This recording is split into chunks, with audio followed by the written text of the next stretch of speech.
Welcome to Price Points Live.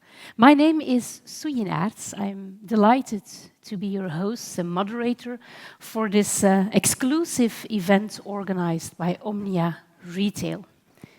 And here, if you look around, this idyllic St. Olaf's Chapel is the place where we will unpack several topics and trends across the retail landscape where you're all part of, I suppose. We have some amazing speakers for you today, and we will close with an interactive round table. And you all got a little leaflet where there is a QR code. If you scan that code, you come into our Slido environment. So during the afternoon, if you already have a question, feel free to drop it there, and then we might take your question at the end for the panel discussion. Our keynote speakers are coming from all across Europe, and they will cover very different topics, ranging from inflation, behavioral and consumer psychology, decision-making, urban logistics, and how we will make the move to a more sustainable future, and ultimately, of course, how to adapt your pricing models and increase profits during these times of high inflation.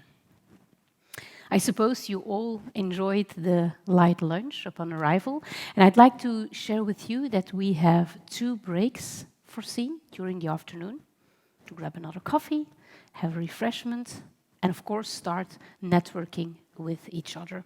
And after our last really good networking starting, so you can enjoy talking to our speakers and talking to each other. And probably you wonder, why is this event organized? And I'm not going to tell you. I'm going to invite on stage Sander Roose, who is the CEO of Omnia Retail, and he will tell you everything about it. Please welcome him, Sander Roose.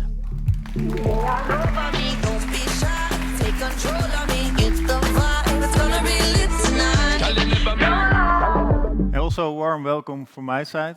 So Omnia is a software company, but at Omnia we believe that just building the best software is not enough to help you maximize value from pricing. So you need knowledge about market developments, about pricing strategies, in order to give the software the right objectives and get the maximum value out of that software. So at Omnia we also try to play an active role in that, and we do that via our price point blog posts, our podcasts, webinars, newsletters, of course, all of your interactions with our customer success team, but also an event like this, Price Point Live. Now, talking about market developments, I think the last couple of years since our last event before COVID has been very eventful. So there was COVID, the war in Ukraine, and now, of course, also the sky-high inflation. Now, inflation is in particularly something that we want to highlight from multiple angles, to really help you provide inspiration for your day-to-day jobs. And I'm super proud of the great guest speakers that we managed to bring together today that will provide that inspiration to you later today. Now, like with the market developments, also for Omnia as a company, the last year has been very eventful. And there's one event that I would like to highlight in particular. And that is Omnia joining forces with German pricing software company Patagonia by the end of 2021. Now, Patagonia, the company founded by Max and Andreas, who are also here today, of course, was very similar in terms of product vision and company culture, but very complementary in terms of product proposition and also skills. And the really exciting thing about Omnia and Patagonia joining forces is that it will help us accelerate our product development in 2 ways. The first way is that our team has found a way to move towards a best-of-breed platform, so combining the best of the Omnia platform with the best of the Patagonia platform. Our total development team, over 80% of our total team, has been working on that since spring this year, and that project is very well on track. So we plan to release an early version of the platform to a first customer before the end of this calendar year. And from the get-go, that will have several advantages. So there will be a new and improved user interface. there will be higher and more flexible scraping and repricing frequencies. There will be more pricing insights in the portal, and there will be a new way to create pricing strategies via pricing decision tree approach. Now, this afternoon is not only about bringing you knowledge on market developments and pricing. We also know that you really value connecting with other Omnia clients, with other peers at retailers and brands. And I would definitely want to invite you to take opportunity at the breaks, at the drinks afterwards. And almost our full Omnia team is here. So if you want us to make introductions to specific other Omnia customers, we're more than happy to do so, of course. Now, to conclude, we know that these are very challenging macroeconomical times, but the exciting thing is that we really believe that pricing matters more than ever and can really help you win in the market. And we're very thankful and very happy that you've all selected Omnia as your partner to achieve that. So, very much looking forward to spending the whole afternoon and maybe a little bit of the evening together with you. Thank you.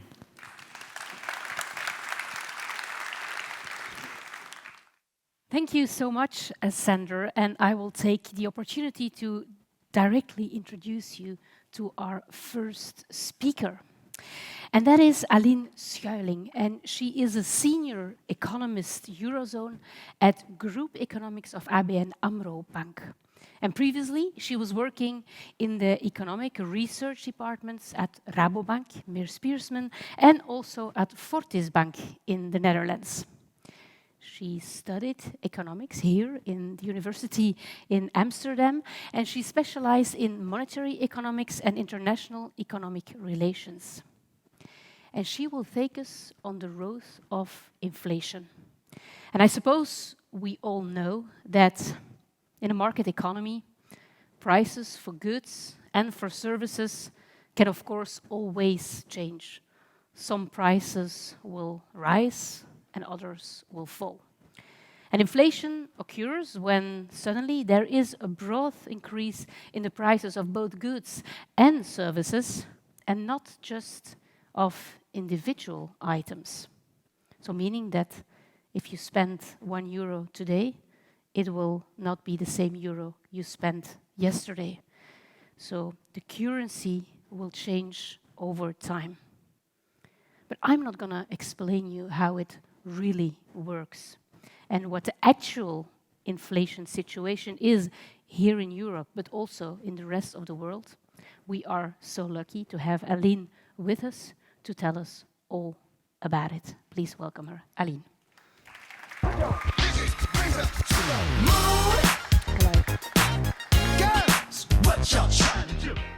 Yes. So, I will give you a short presentation about inflation and central banks. First, this is what has happened to the inflation rate. As Maren already explained, it's a rise in the general price level. So it is an index that consists of a lot of different consumer goods in the basket with a certain weight. And the blue line is just the total level of inflation. So September we saw 10%. This is the Eurozone aggregate.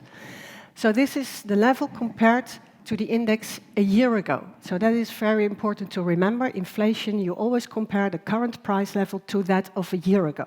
And what we, for instance, saw during the pandemic, at the beginning of this graph, is that inflation actually was negative for a while. So then the index dropped in total.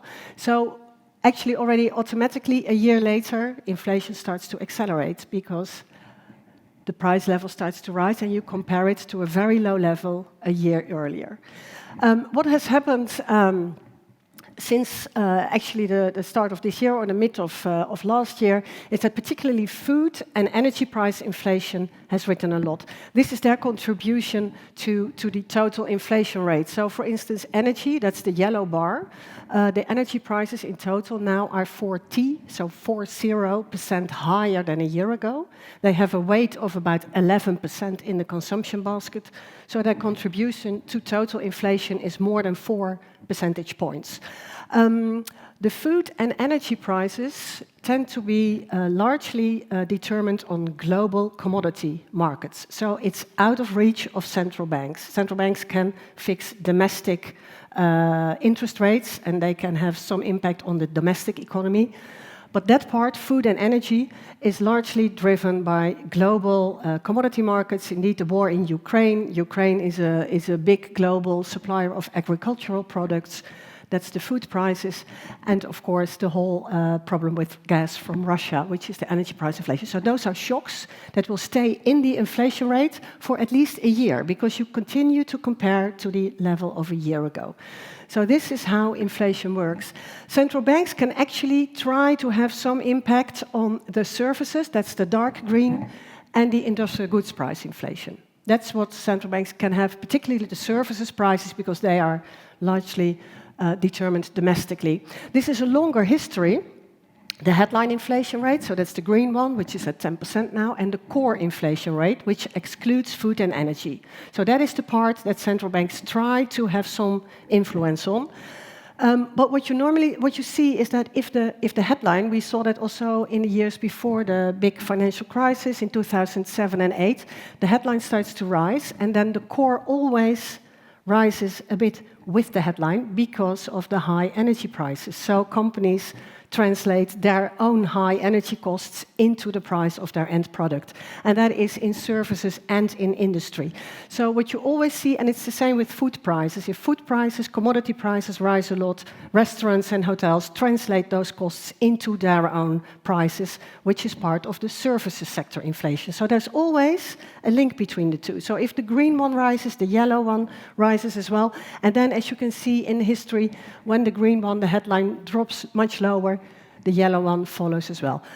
The ECB targets the inflation rate at 2%. First, they had, until about 2 years ago, their target was that inflation had to be below or close to 2%.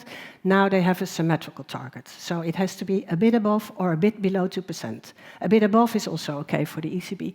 This is the global commodity price indices, which I referred to earlier. They determine largely the energy and the food component in inflation. And what we can see is that since spring, these have come down. This is just an index. We put the pre-pandemic level at 100, so that's early 2020. You can see during the pandemic they increased a lot, and then indeed it started to really accelerate, particularly the energy price index at the start of this year. But that has come down already. So this is good news. But this will show up in the inflation rate with a lag. This is the gas price. Future contracts, they have also declined. Actually, they declined a bit further since the end of this graph. So that is also good news. That indeed, but important to notice here is that the rise in gas prices already began in the autumn of last year. So that was well before the start of the war in Ukraine. And this was related to gas supplies not being managed properly during the pandemic, which of course during the pandemic everything was disrupted. And so when the pandemic sort of ended a bit, already there occurred a global shortage in gas. So then already the gas prices started to rise. And then, of course, the war in Ukraine gave it another big hit. This is also a factor that has resulted in temporary distortions. This is an indicator for the global supply bottlenecks due to the pandemic, because as we know, China stayed in lockdown for a very long time, longer than the US and the Eurozone.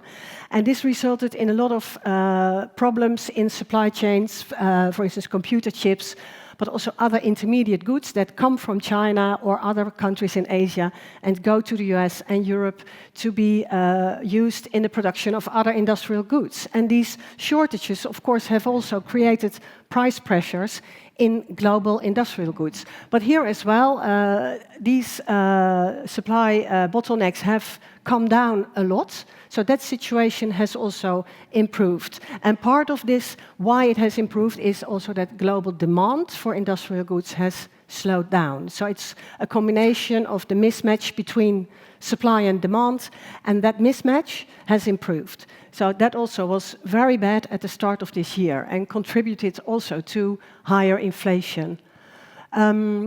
This is a graph, because of course this high inflation is super damaging for households, small companies.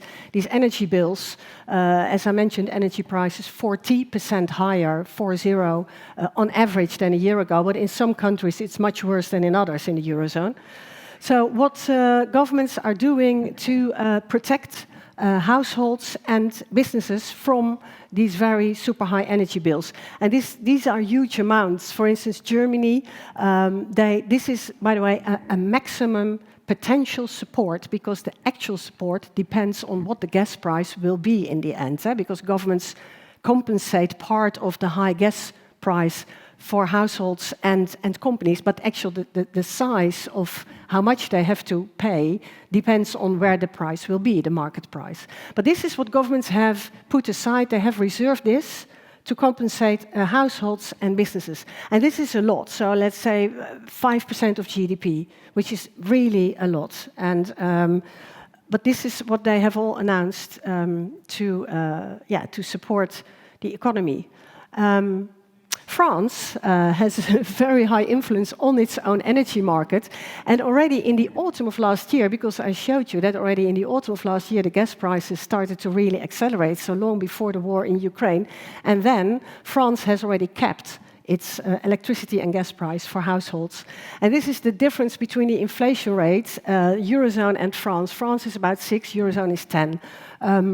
Of course, the inflation rate in France is also lifted a lot by food prices, so it's not only energy. And of course, the energy price inflation is not zero in France.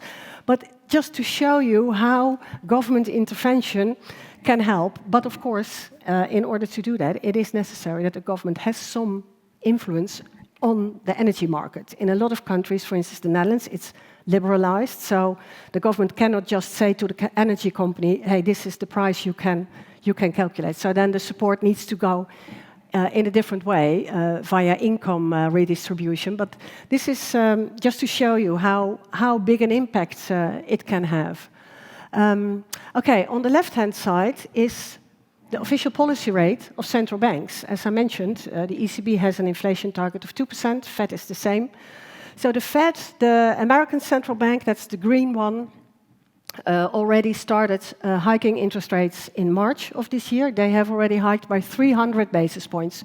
So the green line is where we are now, and the red addition is where we and most market participants expect the Fed to go. So they will continue to hike until the end of the year. The yellow one is the ECB, the European Central Bank. They started hiking later. They have hiked by 125 basis points so far, and we also expect them to continue to hike aggressively until the end of the year. Of course, these hikes of interest rates, policy rates by central banks have resulted, on the right hand, in a sharp rise in government bond yields and actually any interest rates, so also yields on corporate bonds, mortgage rates. They have all increased a lot. This is really a sharp rise back to the level from ages ago.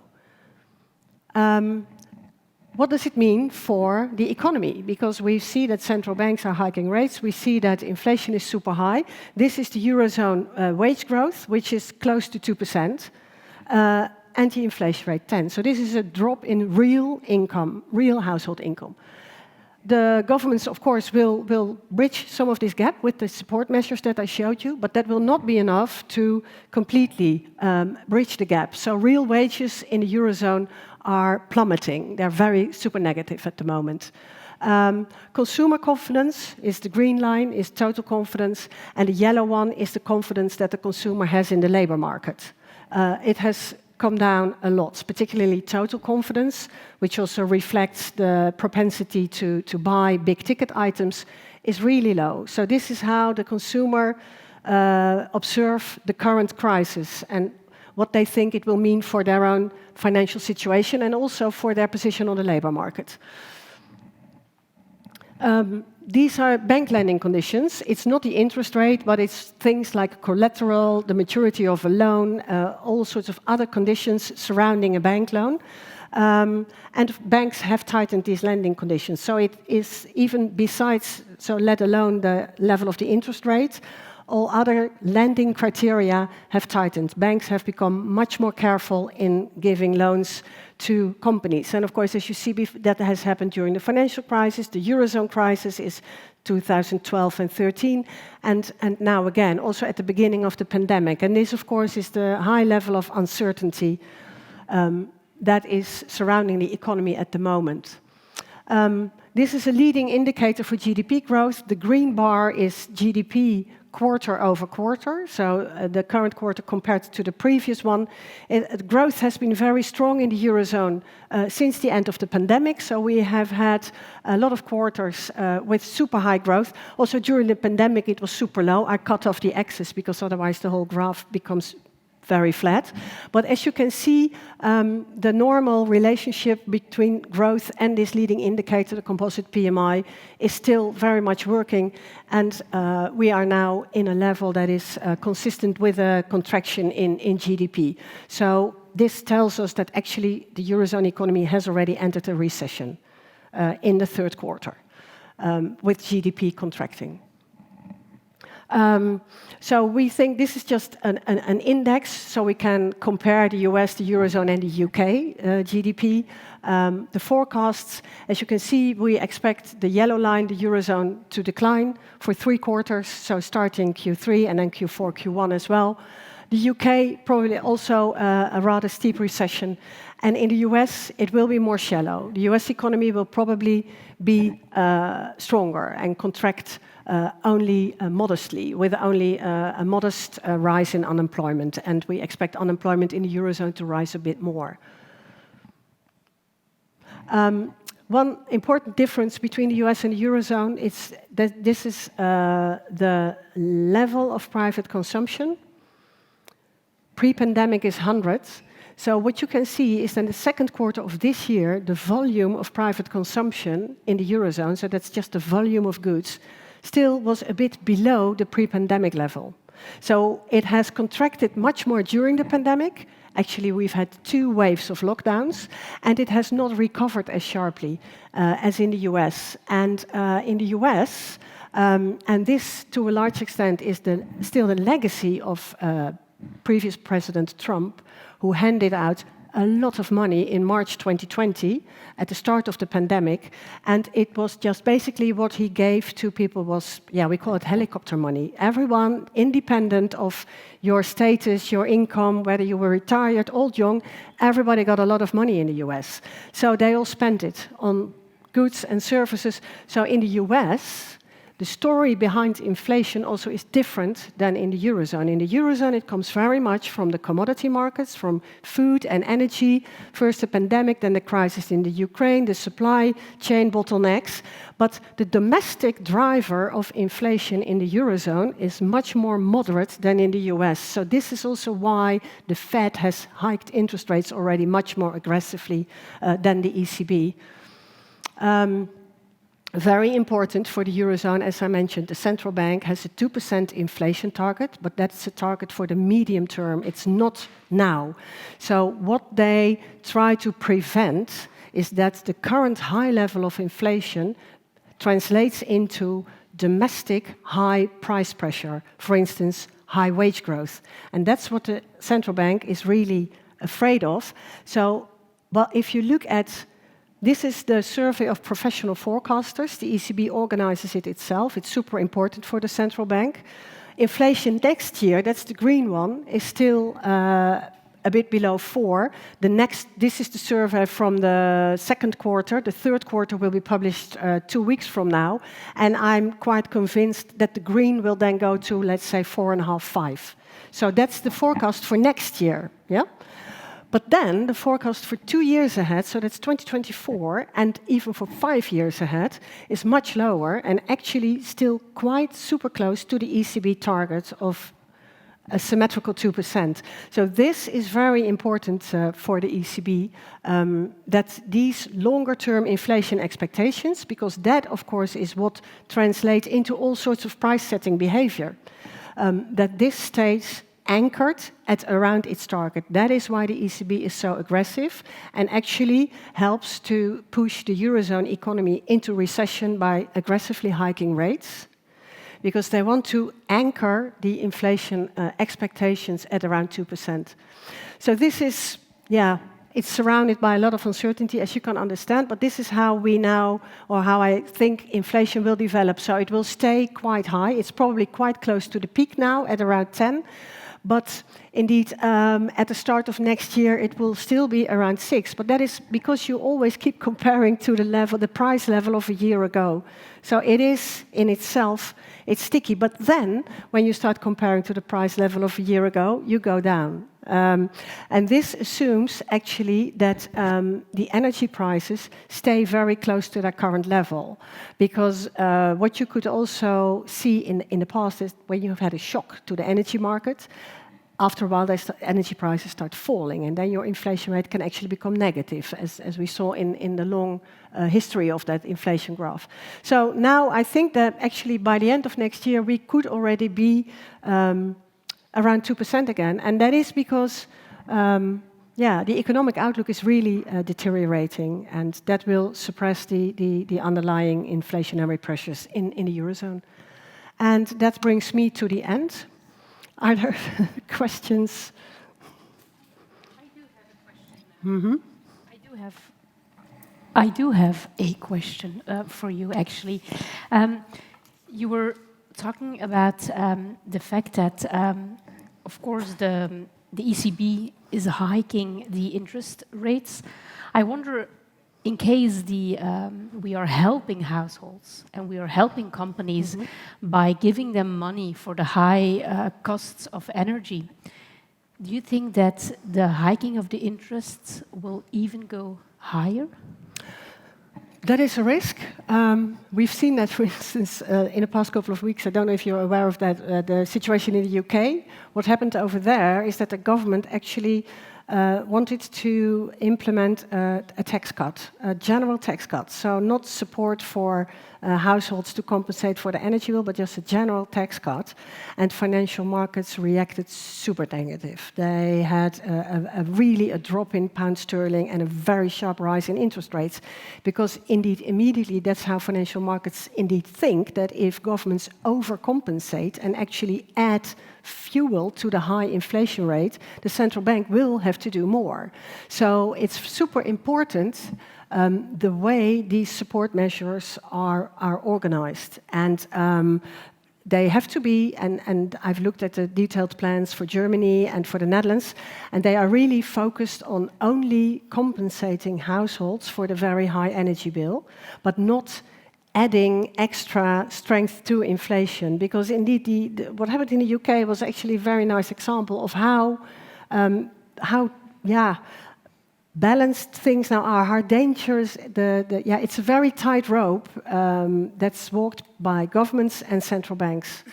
And what you prefer is that during the pandemic, they all looked in the same direction. And now you see some discrepancies where central banks are trying to reduce growth and governments are trying to actually limit the recession. So as long as they keep that balance, that's not a risk. But financial markets are super alert. So that's also a good thing, that if governments try to push it too far, they are immediately punished by a very weak currency, which of course adds to inflationary pressures because it raises your import prices. So there is a lot of disciplining works done by financial markets in that respect. And as you say, it's very different over different countries in Europe. Yeah. They don't talk together. They don't talk. Yes, and of course also the European Commission has guidelines. Also, for instance, for how much energy use must be saved. So there is also an agreement that each and every country will try to reduce the use of energy by households by at least or approximately 10%. 10% So that's those type of things. But it's up to the domestic governments indeed to set the domestic policies. Mm-hmm. And you've been touching a little bit upon the wages and the wage inflation.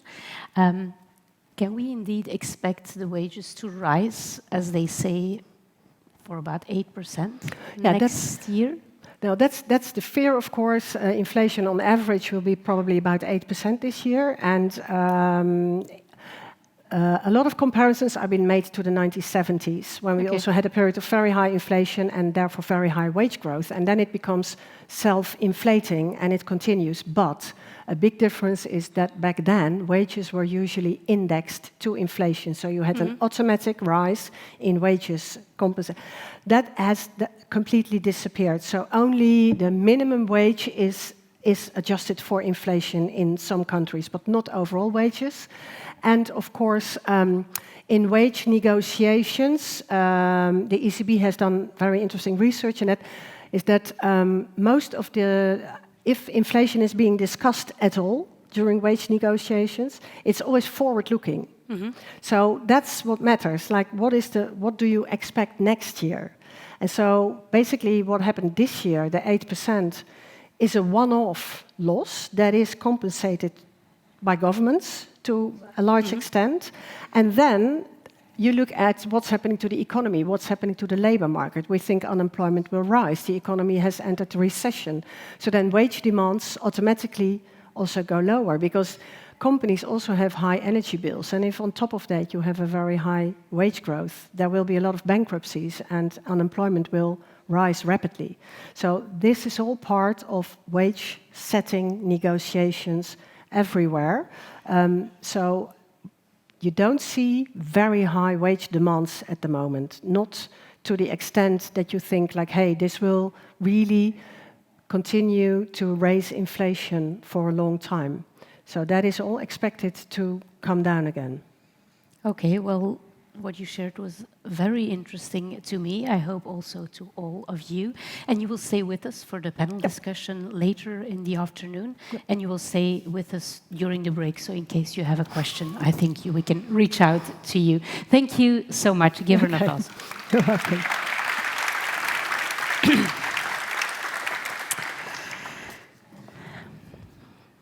Then why do we buy what we buy? And what can we learn from psychology and behavioral and consumer psychology inside our businesses? We're going to find out in a duo keynote from Fagan and then Thwaites. And Patrick is not with us live, but he will join us remotely. But I'd like to introduce him to you first. He's a behavioral scientist, and he's got 13 years of experience in turning minds into money. Interesting, right? He's also working in an academic site. Hi, Patrick, you're there. How are you? He's a part-time lecturer at 3 different universities, and he's also co-authored different peer-reviewed papers. And they go from facial expressions to Facebook psychology. He also published a very nice book, Hooked: Why Cute Sells and Other Marketing Magic We Just Can't Resist. I think it's a book worth reading, and he's going to publish a new book in 2023 about how not to get nudged. He was also the lead psychologist at Cambridge Analytica, amongst other very interesting jobs he did in the past. And he's now a co-founder and chief scientific officer at Capuchin Behavioral Science. And he gave me a very nice insight when we met up front of this day, and I'm going to share that insight with you. He said that we all associate effort with quality. meaning that in some contexts, making the e-commerce experience too easy and too efficient might actually be counterproductive. And he shared something very nice with me. Sometimes he asks people not to call him Patrick, but to call him Pat, because what they say is if you have a short name or a nickname, people tend to find you more likable. So he asks people to call him Pat instead of Patrick, but he hates it when people call him Patrick. So that's also very interesting. I will mind my words, Patrick, and continue calling you Patrick. He will join for the second part of the keynote, but we have, as I said, Dan Thwaites with us live. And he's been working in the creative, data and technology space for over 25 years. And during these many years and many experiences, he found and applied insights for a range of markets and audiences, both nationally and internationally, to drive commercial growth. And together with Patrick, he is the co-founder, and his role is the Chief Strategy Officer. And he also gave me a very nice insight on e-commerce. He said, if you listen to classical music, what you see while you browse the internet, you will see it as more value. The things you see seem to have a bigger quality, and you will spend more. So think about the music you listen to when you go out there buying stuff. I am very curious about all the other things they want to share with us, and I'm going to give the floor first to Dan, and then Patrick will take over. The floor is yours.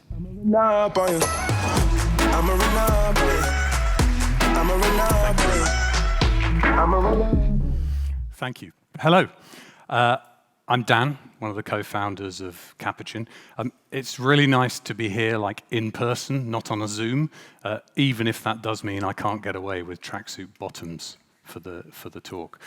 As I say, Patrick is going to join us. Patrick has recently become a new father, but was very keen to join, so he's going to join remotely. So let's start with an experiment. In this study, respondents were introduced to the researcher. He shook their hand and told that the test was going to begin in a minute. Actually, it had begun. The test was what happens when you shake somebody's hand. And as you'll see, they tend to touch their head, their face, particularly around the nose, as you'll see in a second. There we are.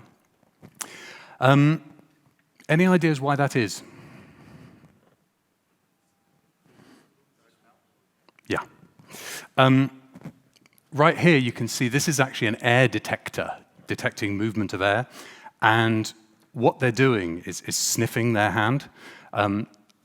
Everybody does this, and I'm going to apologize in advance. This is going to spoil handshaking for you. Now we've finally got back together and do it. But everybody does this. And the reason for it is that, and this is a little bit gross, when you shake hands, there is a transference of sweat. Sweat contains pheromones, and we can pick up from pheromones whether somebody is from the same tribe as us, whether they make a good mate, perhaps whether they have COVID or not. And this is an evolutionary thing that we do. Everybody does it, as you can see here. And the thing about it is, now I've told you about it, you will probably be a little bit conscious of it.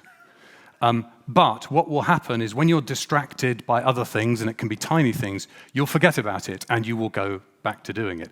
We all do this. This is what we do. There are millions of things like these that we do that drives how we behave.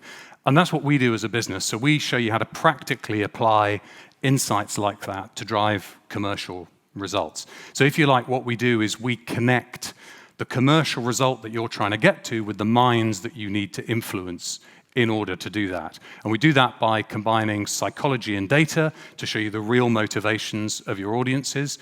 We then use those insights to build models that show you how to predict and change customer behavior, and then work with our clients and their delivery partners to execute those, whether that is for strategic market opportunity studies or tactical but very commercially important tasks, like how do you stop somebody from abandoning a basket. Some questions that we've answered in the past. One is, how do you apply the psychology of online ordering to persuade different psychological groups of people, to nudge them to buy? Another one is how you prime and persuade people to buy in different channels, whether online or offline. How do you get people to adapt new payment behaviors? So they're coming to your checkout or to the checkout in a store and you want them to do something different. How do you get them to do that or other behaviors? How do you use price psychology to increase conversion and maintain premium pricing? And we'll talk a little bit about that today. Questions like, how do you sell a Christmas product at different times of the year? Or a great product was, how do you make non-alcoholic beer cool in different drinking cultures around the world? We've been asked a lot about how behaviors are changing in challenging times.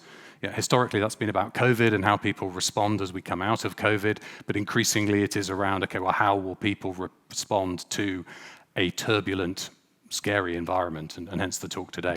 And I thought I'd throw this one in just for fun. How are the affluent, how are rich people psychologically different? And if you want to know, I can tell you all about the troubles of the poor, the very poor rich people that we feel very sorry for in the break. If you like what you hear, there's a lot more on our blog if you want to know about nudges, psychological profiling, the science of attention, or how our brains process money. There's lots of other good stuff on there. But let's get on to the topic in hand. So you will have seen lots of scary graphs from Aline. Thank you. I feel terrified now. Although good to see the UK beating everybody in something, even if it's just in inflation. What we wanted to do today was to give you a view kind of under the bonnet about what might be going on in your audience's minds. I'm going to share a few themes for you up front, 5 themes that I think are relevant and might help you think about this in different ways. And then Patrick is going to come and explore this a little bit further and show you how you can react to those and what you can do to change people's minds. So the first one is about fear and anger. And fear and anger are important because they're 2 ways that we respond to threat and worry. It's important because they're very different in terms of how they play. There was a great study that looked at fear and anger as a response to the 2008 recession. And what they found is, if you imagine that like a fork in the road, there are some determinants that will change whether you go towards fear or anger. So, for example, if we perceive that somebody is responsible for this thing that I'm scared of, that will have a big determinant of whether we move more to anger than fear. So, for example, anger is a much more likely emotional reaction if we can identify an external cause, like a war or whatever. Anger is also much more likely than fear among individuals who believe that the person who's responsible, if they can imagine a person responsible, either should be under their control, in other words, perhaps a leader of a business or brand that they buy into, or should care about their welfare, like a politician. These are much more likely to drive anger rather than fear.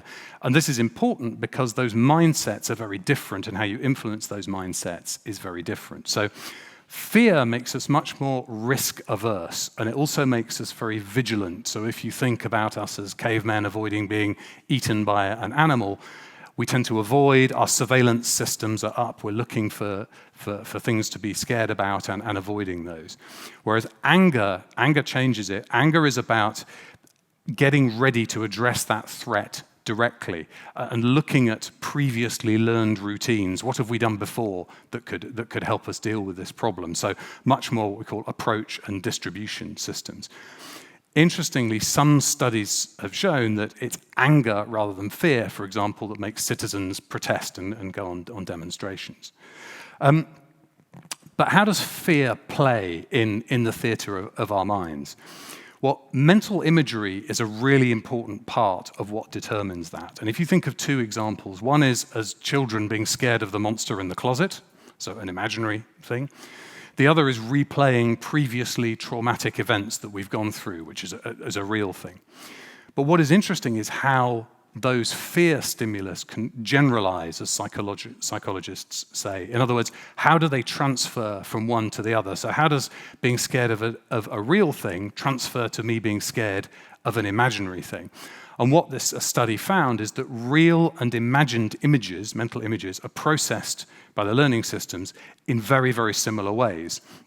And in this study, they got respondents to acquire fear conditioning to imaginary and real things, and then they tested their response to that fear by two things. One, by asking them, but the other was sensing, putting skin sensors on, because when you're scared, well, you know what it's like when you're scared, you get the goose pimples, so you can actually detect that.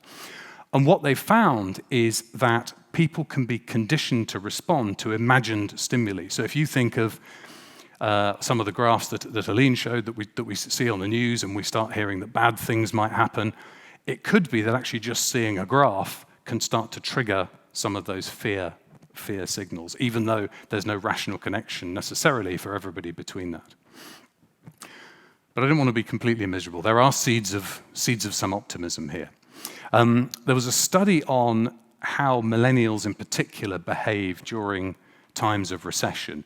And what it found is that although they lower their expectations regarding work-life balance and social atmosphere, expectations around job content, around career development and financial rewards remain high, and these are kind of embedded across the generation. So this indicates perhaps heads down and work response to these pressures. So this approach rather than avoidance, which does give us some seeds of optimism. And optimism is important because optimism is very good for you. Previous studies have shown how people who are more optimistic tend not to suffer from chronic diseases and die prematurely. Another study showed that it was specifically related to people living longer, so 11 to 15%, and also increasing your chance of living to what they called exceptional longevity, in other words, 85 or beyond. But the important thing about this study is this was independent of your wealth and health behaviors and so on and so forth. But not too much optimism. Optimism is related to numerous work-life choices. More optimistic people, for example, tend to work harder. They expect to retire later. They're more likely to remarry if they get divorced or widowed. They invest more and they tend to save more. Interestingly, though, there's a difference between moderate and extreme optimists. So moderate optimists are seen to display sensible financial behavior, but extreme optimists start to demonstrate behavior that we would consider not prudent. Also, moderate optimists work significantly harder, but extreme optimists tend to do considerably less work. So some optimism, but not too much. Hopefully that set the scene a little bit. At this point, I'm going to hand over to Patrick, who I'm told will miraculously appear on the screen behind us. Hi, Patrick. How you doing? Hi, I'm good, thanks. Nice to see you. How's the little one? He's good. He's out of the house, which is good. Nice. Well, I'll let you carry on. By himself. Yeah, thanks, Dan. Hi, everyone. I'm coming in from Zoom, where I'm actually not wearing any trousers. And so hopefully on Dan's notes, I can now crush some of that optimism so we're not too optimistic. Yes, I do like to... There we go. I do like to ask people to call me Pat, although I hate it, so please don't. But the reason I ask that is because, as you can see from this study, people who use a shorter name or a nickname are seen as more popular and more cheerful, which I think is where I could use the most help. I'm also doing something else to try and influence your perceptions of me at the minute, and that is actually these glasses, because research shows, going back to the 40s, but also recently, that people who wear glasses are seen as smarter, more reliable, hardworking, and so on. And I'm none of those things. And these are 99p glasses from eBay that actually make it harder to see. So I'm going to take them off now. So this is how people's behavior can be influenced by seemingly quite incidental things in sometimes significant ways. So just some glasses or a nickname can actually have quite a profound effect on perceptions and behavior. To bring that to life in a more practical way, I'll give you an example of the power of behavioral science here. Let's say you sell beer in a supermarket. How could you increase sales without spending really any money? And that's really the essence of behavioral science, is how do you have big behavioral effects, especially in the long term across lots of people and lots of interaction and exposures, with just actually implementing very small nudges, very small kind of superficial incidental changes. Well, in the case of this case study, which was for Guinness, they introduced these cardboard fins, these Guinness glasses, which don't really cost anything, but in the intervention, they increased sales by 25%. Because they drew people's attention to the Guinness and reminded people that Guinness exists, and that was simply enough to influence their purchase behavior. Likewise, other researchers found that people are more likely to buy Reese's Pieces during Halloween simply because they're orange. And at Halloween, you're seeing all these orange decorations, orange leaves, and so on. And that's influencing your behavior, even though, again, it's a very subtle, incidental nudge. Now, the reason this happens is because we are what's known as cognitive misers. We have very limited attention spans for paying attention to the world, processing information, making choices. There was one study which had people walk through a park where there was a unicycling clown, and only half of the participants noticed the clown. We just can't consciously, rationally process everything because our brains are too small, and there's an infinite amount of information in the universe. So you can't really put a number on something like this, but people have tried. One researcher looked at all the sensory neurons that fire in the brain every second, finding there are 11 million of them, but only 40 of these go through conscious pathways. So by that estimate, and it is an estimate, only 0.0004% of sensory processing is conscious. Most of it we're not aware of. And there's a nice study here which illustrates just how limited the conscious mind can be, just how little brain power we're working with often. And participants were asked to memorize a number. Half of them were given a 2-digit number, fairly easy. The other half were given a 7-digit number, which is much more difficult. There's something in psychology called the magic number 7, which basically says we can only keep about 7 pieces of information in our head at any one time. I think that's why when you get those codes for two-factor authentication, they're only about 6 digits long because 7 plus is pushing it. But anyway, half of the participants had an easy 2-digit number and half a difficult 7-digit number. And while they were memorizing it, they were offered a choice of snack. They could have either cake or fruit salad. Now, under normal-ish conditions of the 2-digit number, most people chose the fruit. Whereas under the more taxing conditions, most people chose the cake. And the reasoning here is that which of these two snacks is the rational thing to do? It's the fruit, and it requires effort to choose the fruit. Number one, because you have to inhibit your so-called monkey brain, which wants to stuff as many calories into its face as possible at all times. But number two, you have to think about the future, think about your health and your waistline in the future, and that's an abstract thought which requires energy.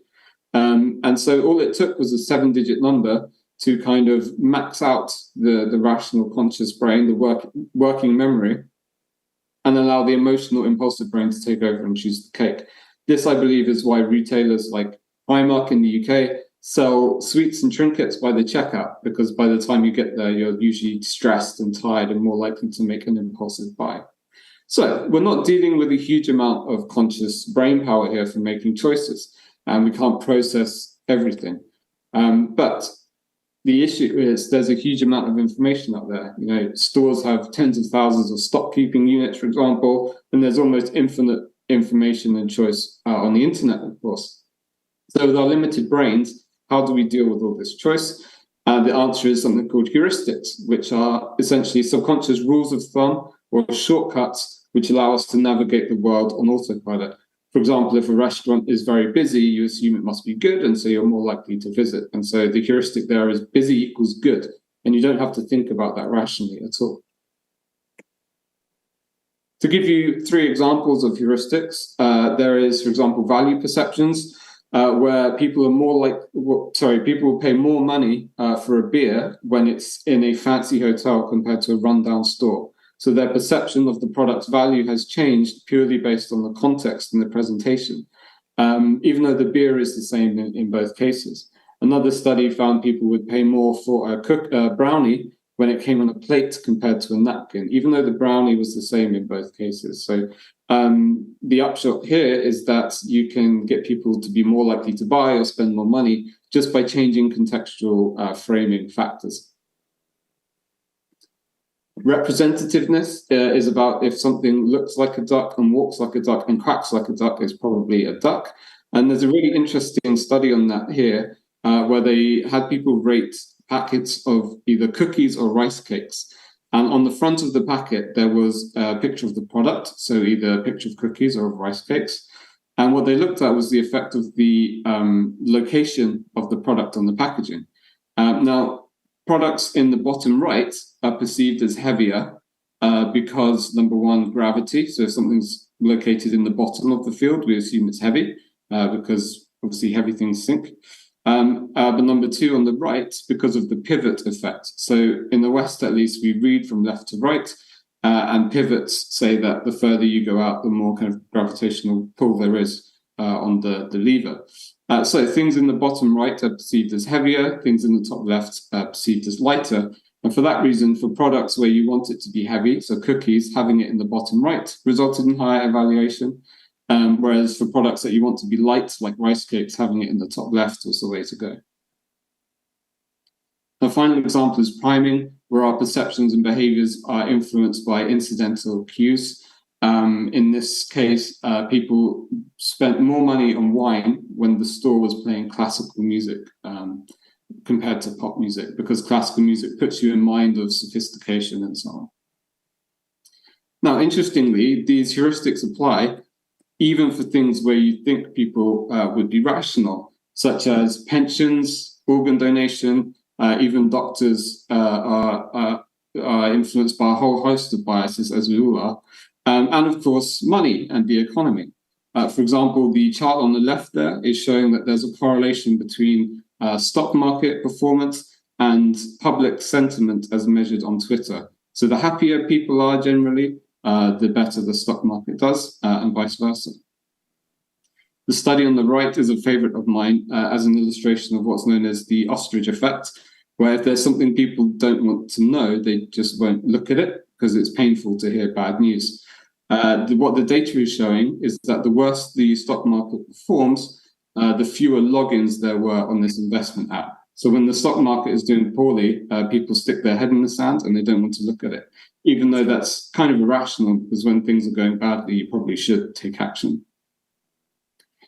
And that note then on the economy brings us to where we are today.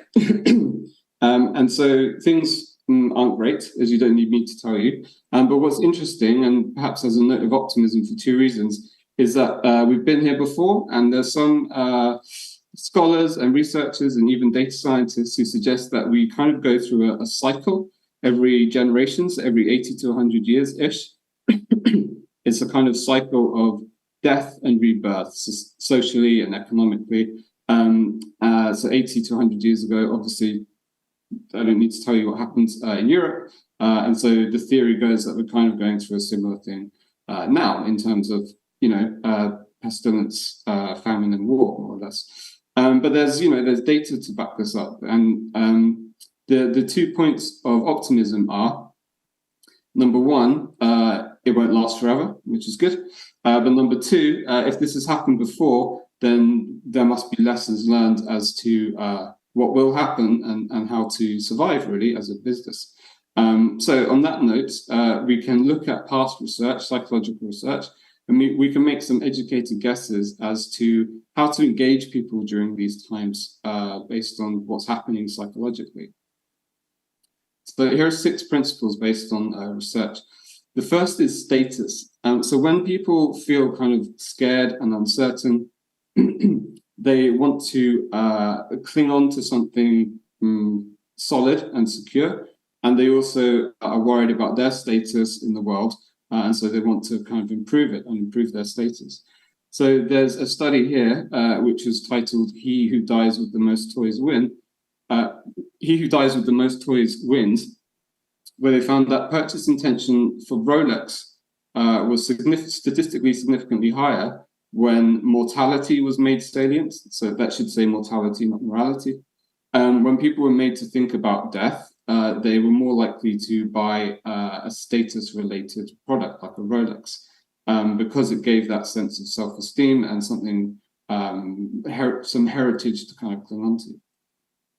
Similarly, after the financial crisis, the last one, this study in the bottom right there found that Gucci, not just Gucci, but several luxury brands, their logos got bigger on their products. So brand prominence increased because people wanted to show off their status more. One of the studies has a nice quote: individuals may avoid experiencing existential anxiety, which most of us probably have at the minute, by making an enduring mark on the world, for example, through acquisition of items that symbolize high value within their culture. And that's really the point here.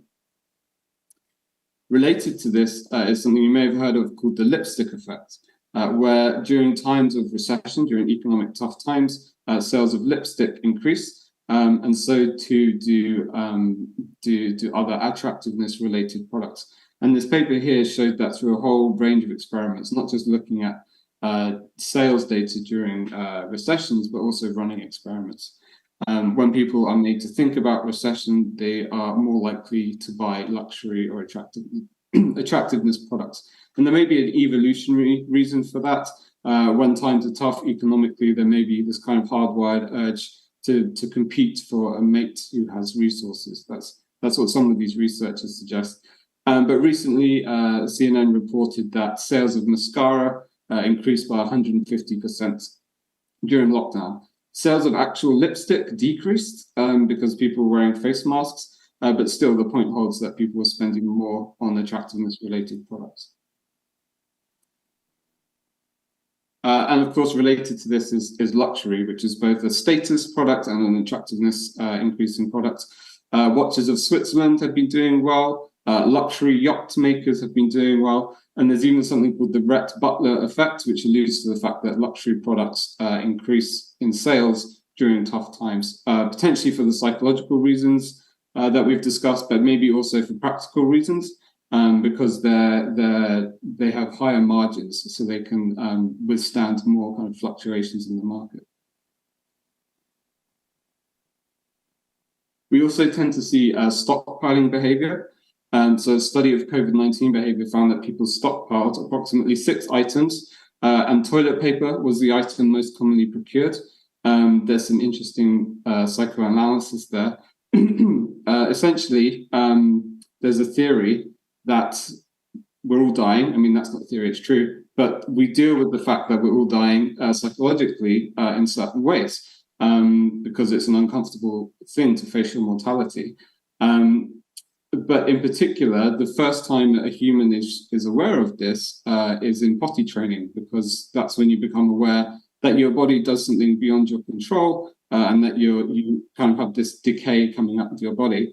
And so perhaps the theory goes that this is why toilet paper was stockpiled and bought so much, because there was this psychological need to feel clean and not feel kind of mortal. Gold obviously is a proven hedge against inflation, and there's also evidence for an intertemporal substitution effect, where people spend more money today because they expect goods to be more expensive tomorrow. So generally speaking, in certain categories, maybe there's more spending, people converting their money into more stable, tangible assets rather than cash. There is potentially also a desire to have escape from stress and negative emotions. For example, this study found essentially the point, let us eat and drink, for tomorrow we die, the Bible quote, but it found that particularly on Friday, when people are reminded of the fact that they're mortal and dying, they drink more alcohol, because you want to kind of live in the moment and have fun to escape the stress. And the final principle I want to talk about is nostalgia. The study in the top left found that when people were reminded of their mortality, the effect of their mortality salience was reduced or negated, in fact, if they were made to be nostalgic. So to think about, for example, their childhood. Because nostalgia anchors you again to something certain, it gives you some kind of meaning, and it makes your life feel more stable. And so that's perhaps why we're seeing more nostalgia for things like Friends, the 80s. Lots of movies have an 80s aesthetic these days. And even people who weren't alive at that time seem to perhaps have nostalgia for when things were better and there was more optimism and hope. So those are some psychological principles. Two things which fairly obvious, I probably don't need to tell you, but there's more online shopping, of course, as people are online more. Whether this is beyond what was predicted seems to be different according to different countries. So you can see on the chart on the right there, in the US, online retail percentage went back down after lockdown, but it was still on trend increase, whereas in Brazil, the increase seemed to be maintained. And of course, people are more price conscious, doing more bargain hunting, that kind of thing, searching for cheaper holidays, moving to discount retailers like Aldi and Lidl, that kind of thing. So even though people may be more likely or have more desire to acquire status products and attractiveness products, there is, of course, still this price consciousness. So what can you do about that, though, the price consciousness? Well, a little psychology on pricing. The first thing to note is that numbers are fairly new to us in our evolutionary history. So we've been using our eyes for a lot longer, many billions of years longer, or millions of years longer than we've been using numbers, which are fairly recent. And accounting and money is even more recent. So it's not something that we process and deal with intuitively. It's more of a rational thing. So if I were to show you a pen and ask you, how much is this? It's quite hard to put a price on it. It's not something we deal with intuitively. Instead, we make judgments based on contextual cues and judging things comparatively. I could show you a pen and say the pencil was 50p, so how much was the pen? And then you can make a much better guess, relatively speaking. So, for example, if a woman spills coffee on herself at McDonald's and requires a skin graft and sues McDonald's for it, how much compensation should she get? People have a very tough time answering this question, except for the people who say nothing immediately. But otherwise, it is very hard to put a monetary value on this. It's not something that comes intuitively to us. Instead, we make judgments not in a vacuum, but relative to context and comparisons. And this is true even for our perception. So if you look at these two squares, A and B, which of these squares is lighter? Now, you might rationally know this. You might know they're the same shade, but B still looks lighter. I'm sure many of you would say B is lighter. But in fact, as I said, they are the same shade. So I'll just prove it there. I'll go back and show you again. They are the same shade. It's just that B looks lighter because it's being judged relative to contextual cues. So the dark squares around it make it look lighter, and also the shadow plays some tricks on our perception. So the same is true here of prices. £4 looks cheaper when it's, more expensive when it's surrounded by £2, and it looks cheaper when it's surrounded by £10. This might be why Rolls-Royce are known for selling their cars at yachting conventions, because next to a luxury super yacht, a Rolls-Royce looks like a good deal.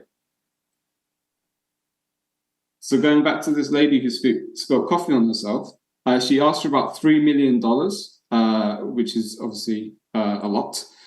She got 640K, which is still well above the norm, and particularly the skin graft only cost 11K. And academic researchers have found that the amount awarded in a case is often anchored towards what lawyers ask for. Similarly, negotiations for salary, the more you ask for, the more you get. So this is a heuristic known as anchoring, where, as I said, we don't make judgments in a vacuum, but rather relative to other things. To give you an example in action, a stall in California sold CDs next to T-shirts. Customers could pay whatever they wanted for the CDs. When the T-shirts had a big sign saying $10, willingness to pay on average for the CD was $7.29. When the T-shirts were $80, this went up to $9 because they were anchoring to this irrelevant, unconnected sign price sign for the t-shirt. So of course you could use this to make prices look more attractive. If you need to increase the price, you could use a reference price to make the increase less harsh. There's also the decoy effect. When people are given the choice of 2 microwaves in this study, they on average tended to choose the cheaper one rather than the more expensive one. So how do you get people to choose the more expensive one? As you are necessarily perhaps increasing your prices in these economic times, how do you get people to choose that more expensive option? Well, in this study, what they did was introduce a third option, a decoy, an even more expensive one. And what happened was that choice shares shifted to what used to be the more expensive one was now the middle option, and people were much more likely to buy it. So you can introduce a decoy to make other things look better value by comparison. So this is largely reference prices, was £10 and up £5, probably not new to anyone here, but there are certain psychological techniques which can make reference prices even more effective. For example, the congruence effect. Font size matters. So if you have the smaller price in a smaller font, that smallness of the font gets kind of misinterpreted, reinterpreted by the brain as a smallness of a number. And obviously you want the sale price to feel smaller than the older price. So when you have the sale price in a smaller font, purchase intentions were significantly higher. Which is interesting because retailers currently tend to do the opposite. They currently tend to do what's on the left, whereas perhaps what's on the right may work better. There are also certain principles of numerical cognition. This is how we perceive numbers. For example, we tend to perceive numbers with lots of zeros as being bigger because we tend to round bigger numbers. So researchers have found that if you make the price precise, people perceive it to be smaller than if it has zeros in it, even if the precise price is actually higher. Similarly, if you make it physically shorter by removing zeros, that makes it be perceived as smaller because there's less digits and no zeros as well. So getting rid of the decimal places can help. And also removing the pound sign or the currency sign, as restaurants often do, removes the perceived pain of paying. It doesn't remind you of losing money like the currency sign does. And that's been shown to increase sales. I'm sure you also know about the 99 ending effect. Researchers found that if you increase the price to a 99 ending, that can actually increase sales, even though it's more expensive.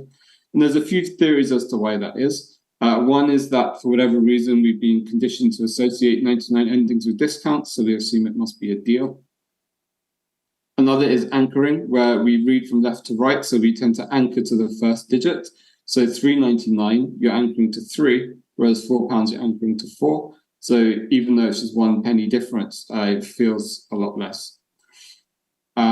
Obfuscation is where you can make the digits on the right in the smaller font, so obfuscate that, and that exacerbates the right bias, right digit bias, which you just talked about, the anchoring bias.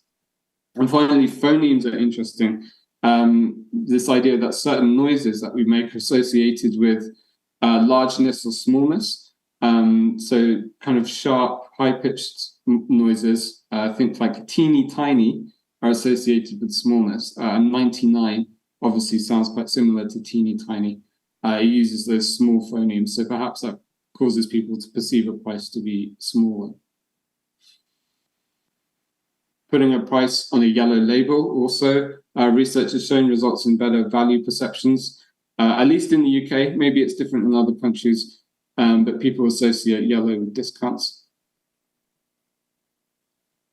Giving the things away for free tends to be quite attractive. So in this study, you can see that when a Hershey's Kiss cost a cent, only 8% of people chose it. When it was free, this went up to 31%. So even though it's a difference of 1 cent, the choice impact was not proportionate. So there is something attractive about things being free. But there are certain caveats to that, such as it can decrease the perceived value of the product. So if you give something away for free, people might assume it's not good value. So there are certain watch outs with the value of free. There's also time discounting or present bias, where we prefer things today. So we prefer pleasures today and pain tomorrow. This is why buy now, pay later is so successful. In this study, when people were given the choice between an enjoyable movie and a serious movie they should watch, you know, a kind of Oscar winner documentary or something, most people chose the enjoyable movie to watch today and the serious movie they should watch in the future. So we want nice, good, enjoyable things now and painful things later. And then the final thing I want to make a point about is price fairness. So we have a very strong hardwired bias against unfairness. We hate being treated unfairly. And it's so hardwired that it's even found in primates, as you'll see with this video with capuchin monkeys. Basically, there's these two monkeys. There's one on the left, one on the right. They're both trained to do a task. One of them gets paid in cucumber for the task, which it eats and is fine. Then the other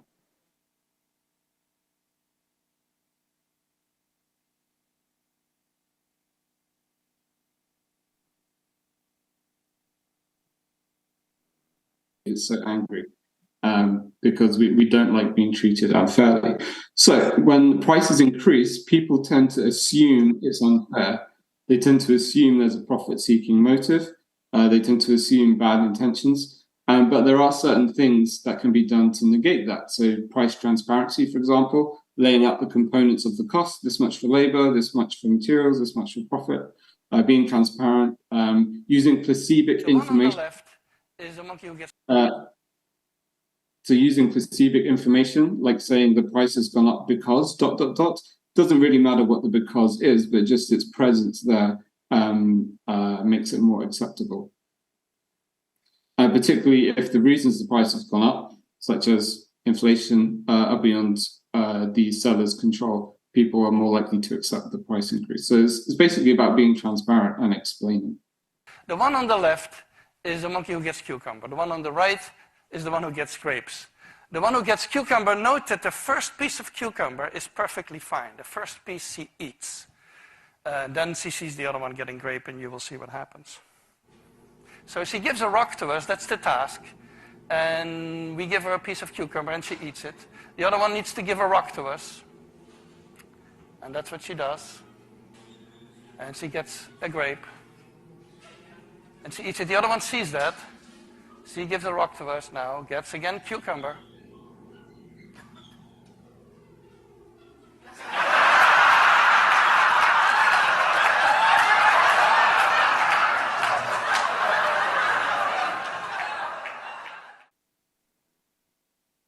So we are really instinctually wired to hate being treated unfairly or to feel that way. So as prices go up, you're potentially going to get that response. But there are ways around it, as I explained.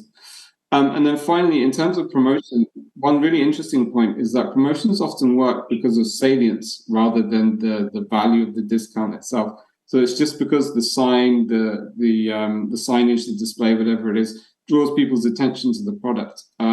In the supermarket Tesco in the UK, they have these signs that say special purchase.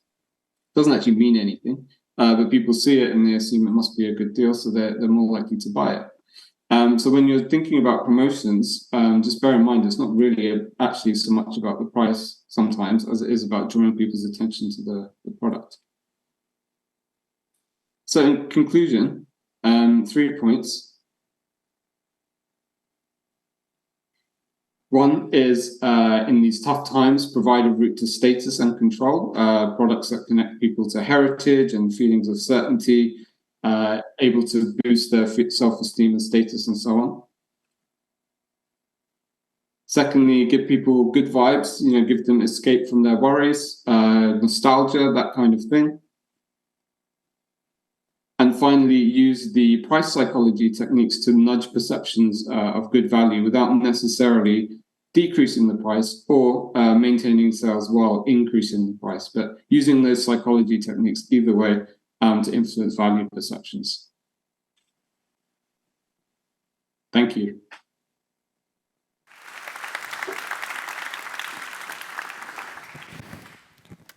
Thank you so much, and stay a little bit with us, Patrick, because I've got some questions for you. The first question I was really wondering is, in your example of the T-shirts and the CDs, why did the price not go like ×8, and it was just a little bit higher, but not like 8 times higher?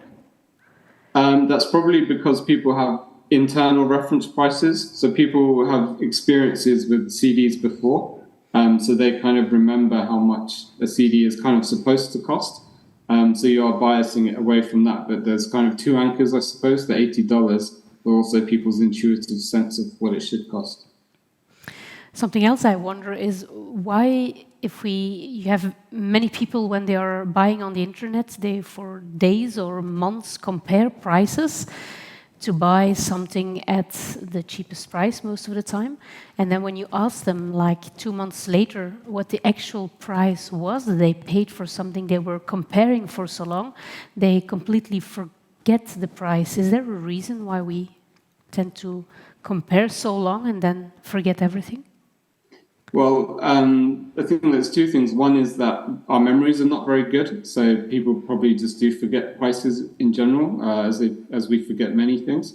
But the other thing is that maybe for psychological or personality reasons, the reason why people spend so much time price comparing is not so much about the price itself, but maybe it's, for example, for a feeling of control over life and the world, wanting to feel like it's in your hands.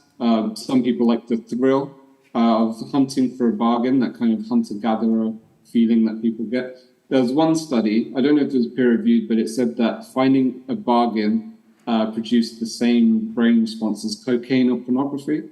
I'm not sure about that, but for some people it is certainly thrilling and fun. You did not try it. And what was the color? No. What was the color of your pants again? Sorry? The color of your pants, what was it again? The color of my pants? Yeah, you said you were not wearing any, but you're joking, right? Okay. I have a question for you then. Sure. How can we nudge someone differently? You were explaining somebody who is angry and somebody who is afraid. How can we nudge them differently? Well, I mean, if you think about it, they're after different things. So someone who's afraid is after safety and familiarity. So for them, they will respond very well to themes of routine and, as I say, familiarity. Nudges like loss aversion are more likely to work on them. They will respond to messages around feelings of like personal distress will work well with them, and they will resonate and respond to, for example, attractive messengers. That might be someone who is physically attractive or something that is attractive to them in the need they have, like a doctor or a financial expert. Whereas someone who is angry, for them, it's going to be about not being passive. It's going to be about making yourself known. So for them, much more edgy language is likely to work. Nudges around not adhering to social norms. As I say, that intense and edgy language, quite confrontational language, and depending on your brand, actually swearing might work. Obviously that's probably more going to be better for fashion brands and beer rather than your bank, although maybe. So there are very different nudges that you can pick up on them.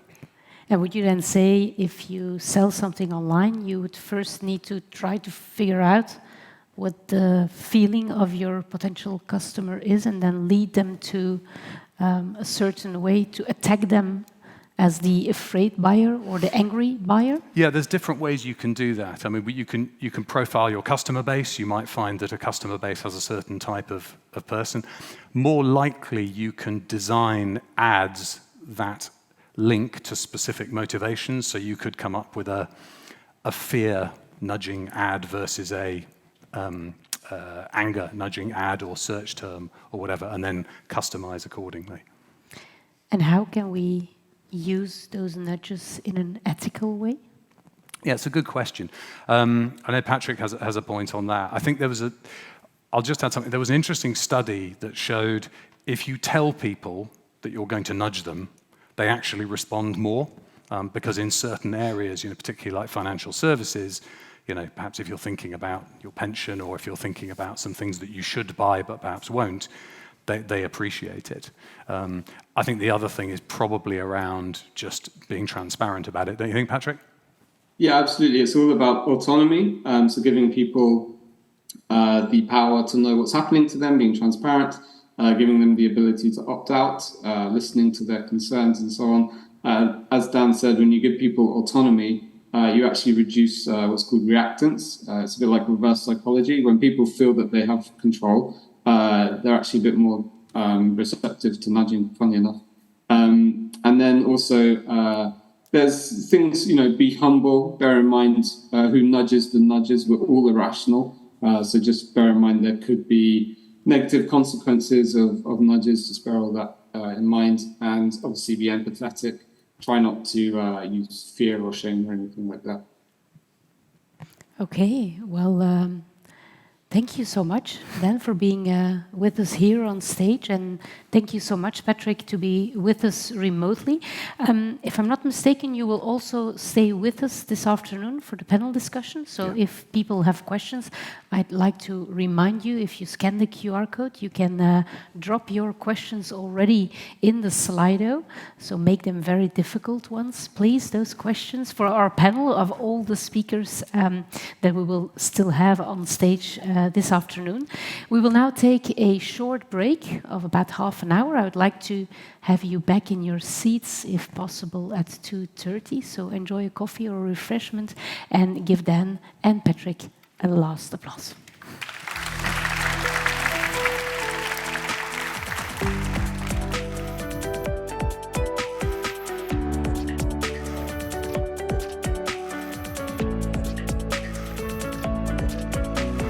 Welcome back, everyone. I'd like to introduce you to our next keynote speaker, who is Heleen Buldeo, and she's an expert in e-commerce, urban logistics, and sustainability. And she obtained her PhD in 2019 in Brussels at the Vrije Universiteit Brussel, and she's now a researcher in Paris in the Université Gustave Eiffel. And she's very, very interested in the impact of all the new retail trends on mobility and on our environment. She published a book in 2021 where she shares a good way, a practical guide on sustainable online shopping. And she told me she has been nominated this week for the PIM Marketing Literatuurprijs. So hopefully this will turn out very good for her. In her talk, she's going to share 10 insights for the e-commerce, of course, of tomorrow. Please welcome.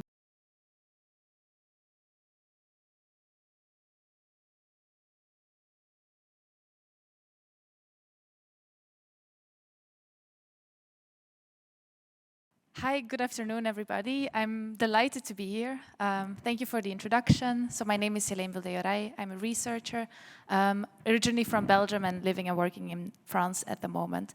And so I will talk to you today about e-commerce and sustainability. I published a book on the topic. You can see the cover here.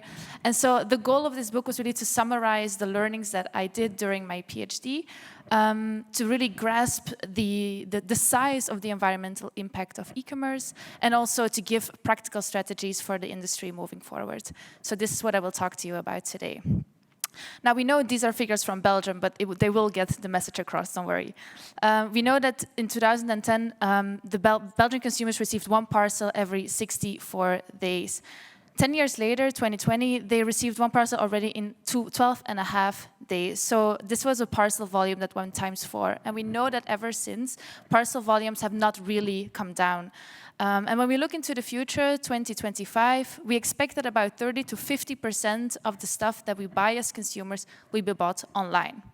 So it's really time to look into ways of how to organize this supply chain, the e-commerce supply chain, more efficient and more sustainable. And this is what I want to talk to you today about in this keynote, and I will share 10 insights. Now, first of all, when we read about e-commerce environmental impacts in the press, it's often portrayed as something negative, a catastrophe for our environment. But what we found in our research is that, in fact, when we compare it to traditional shopping, going to stores, it doesn't have to be that bad. And quite on the contrary, in a study that we found comparing Belgian consumers shopping for shoes, either online or in store, we found that the CO2 impact was 4 times less, up to 4 times less than when consumers bought them online compared to when they went to stores. And this isn't an isolated finding. We compared and we pulled together statistics and we pulled together information from other studies, similar studies carried out around the world in other product types, and we kind of found similar results of an e-commerce, of an environmental impact for e-commerce lower than for store shopping. Now, before everybody grabs their smartphones, there are 2 important conditions that are at the heart of these findings and that aren't really discussed that much. The first is almost all of these studies assume that people going to store will go there by car. Now, we know in 60 to 70% of trips that we make for purchases in the Netherlands, in Belgium, in France, this is the case. But of course, urban inhabitants among us, they might go by foot, cycling, big in the Netherlands, but also taking public transportation. And this is, of course, still preferred over shopping online. So if you live in an urban in a city, and this is how you get your goods, please continue doing this in this way. The second condition that is explaining these results, that is the fact that, and it is a more complicated one, is the fact that these online purchases are seen as a substitution for going to stores. So it means that we don't do browsing, we don't go to stores to check out the assortment, try out some products and so on, get the look and feel. We also don't go to stores to pick up the items that we bought online, and we also don't return what we have bought online. So this leaves about 50% of online purchases. So it is quite important as a condition to take into account. Now, regardless of the comparison, there still is an environmental impact that we want to reduce as much as possible. And so where our efforts can be focused on is actually on this last part of the e-commerce supply chain. We call it the last mile, the deliveries to consumers' homes. And so this is actually remarkable that this last part of the supply chain, the shortest part, because most of the things that we buy are not produced locally, but they're produced very far away, weighs the heaviest on the environmental impact of e-commerce. It means that it weighs heavier than, oh, okay. Okay, I'm so sorry. Are you here? Yes, okay. Mic issues. I'm back. So it means that the delivery part of the e-commerce supply chain weighs heavier than, for example, supplying, lighting, and heating warehouses, than packaging as well, which to consumers is the most frustrating part of the online shopping experience, and also then using data and using internet, which of course has an environmental impact as well, as we know. However, there is one big issue, and that is the fact that mostly consumers are in charge of their delivery option and their delivery choice. So retailers buy delivery options with parcel companies. Retailers offer them then to consumers, but it's consumers who make the final choice. And so we did quite some extensive consumer behavior and consumer preference research, really to find out what consumers want and what they will be willing to do. And so we found, unsurprisingly, that consumers are not really willing to pay for a delivery. The standard today is really a delivery without a fee, but they are willing to wait longer or collect their online purchases. So we did this based on a representative panel. These are Belgian consumers. What's interesting is that at the same time that we did our study, Dutch colleagues did a similar study, and our results were published at about the same time, kind of confirming each other's findings. And they have been repeated afterwards in countries like Bolivia, China, Brazil, and so on. So really showing the robustness of these results. So what we found is that the delivery option that is preferred by most consumers is actually free next-day delivery at an address of choice. So this is mostly home delivery, and with a free return in a collection point. So 80% of consumers would prefer this delivery option. So we wanted to find out, okay, this is the preference, but what if we change it a little bit? Are consumers still willing to choose for it? So we did change the delivery speed from next day delivery to delivery within 3 to 5 days. And we found that still almost 80% of consumers would choose for it. We did a similar thing. Instead of home delivery, we chose for collection point delivery. And here as well, we came to the similar result, saying that almost 80% of consumers would still choose for it. So this leaves us with two interesting ways of making this delivery more efficient, more sustainable. It allows us to bundle parcels in time and in space. So lowering the delivery speed makes us group parcels for a similar neighborhood, and in this way deliver it in a more efficient way. Similarly, with collection points, if we can drop off like 30 parcels, 100 parcels in a collection point instead of delivering them one by one at one address, it leaves for the delivery worker more time to deliver, to make deliveries, and also to fill up its van more efficiently. So these are two good ways, and also thinking about increasing cross-border e-commerce, for example, having more time to deliver your the parcels, the goods that have been ordered online, also reduces the need to go for air freight instead of more sustainable transportation options. We did a similar thing with the price of the return, and instead of free delivery, we changed it to 5.95, and there you see a remarkable difference. Only still 50% of our consumers would choose for this delivery option. And we think that when we would do this in not a survey environment or a survey situation, but in an actual retail environment, that this percentage would even be lower. So it's not a very surprising result, but it does give us some tools, some leverage to motivate consumers to choose for a delivery option that is more sustainable instead of choosing for a delivery option that is less sustainable. So changing pricing could be interesting. But because of this price sensitivity, we also wanted to find out what other ways there are available. And so we wanted to know if we give consumers more information about how the delivery process works, what is efficient and sustainable and what is not, whether this would change their choice behavior. And we found that informed consumers, they make more environmentally friendly choices in the checkout. We did this by using an experiment, again focused on shoes, and it was a very straightforward delivery option or delivery choice that we gave consumers, either free delivery next day or free delivery within 3 days. Only 9% of our initial respondents in our control group would choose for this slower delivery. So we did a number of things.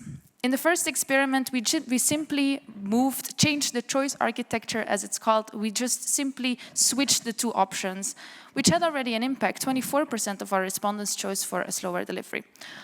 We consider that might also be due to the fact that we are in a survey environment, and consumers might be just wanting to go quite quickly throughout the different questions, fair enough. So we looked for other ways as well. In a second experiment, we added a did you know, and we explained to consumers that if we have more time to efficiently group parcels, it makes it possible for us to cover less transport kilometers, which is better for the environment. And so this had an impact on consumers. Almost 60% of them chose for this slower delivery option. In a third experiment, we added a social media campaign. We didn't explain why slower delivery is more environmentally sustainable, but we did say that it was, and we gave them the option to share their environmentally friendly choice on social media if they would choose for slow delivery. It convinced a bit more than 50% of our respondents. And then in the last experiment, we used the same social media campaign, but we added that already 1,000 people before them made the same choice. And this had a remarkable result of almost 70% of our consumers. So it really shows that when we talk to consumers, when we talk to people, and when we explain them and give them options, it really has an impact on their choice behavior and ultimately on the efficiency of our supply chain as well. Now, I mentioned delivery speed, reducing or slowing the delivery, but I also mentioned collection points. And we have been doing way more research on which situations and which circumstances this is actually more sustainable, better for the environment. And so we found that the story is quite nuanced, in fact, with collection points. They are a more efficient delivery location compared to home delivery, but mostly in urban areas. And so we did the research working together with a big retail group who had 3 different brands with 3 different densities of network well, 3 different densities of network, and that also explains different consumer travel choices, so depending on how dense the network was. And so obviously, when comparing or when looking into store network, this is not as dense as the collection point network that delivery companies have. So it's kind of an extreme case, but it really shows well the different considerations that have to be made. So we not only compared the different densities of the store network, but we also looked into different area types. So an urban area, suburban area, and a rural area. We show the environmental impacts that are associated with the logistics part of it, and also with the consumer part of it, traveling to the store front and back. So we found that in urban areas, home delivery seems to be the less environmentally friendly option. Consumers have quite a dense store network where they can go to, and they mostly travel by foot, by public transportation, and by bicycle. This was less true in a suburban environment, and it was definitely the case in a rural environment where consumers have to travel quite far to go to the store, making the equation in favor of home delivery. Now, regardless of where we receive our parcels, they always will be packaged. And so we looked also into ways of how to make this story better for the environment, more sustainable. Now, packaging is important. A parcel on an average parcel journey, it falls down approximately 17 times. So removing the packaging is quite hard. It also contains up to 130 to 230 packaging and padding material. So when you put this in perspective in the 1 million parcels that are delivered every day, it's quite remarkable how much material that has to be used. So there must be better ways. Also, up to 40% of a parcel contains air.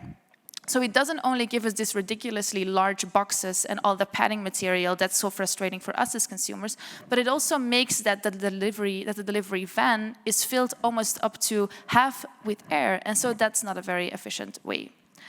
So we've been looking into options that are provided by packaging machines, for example.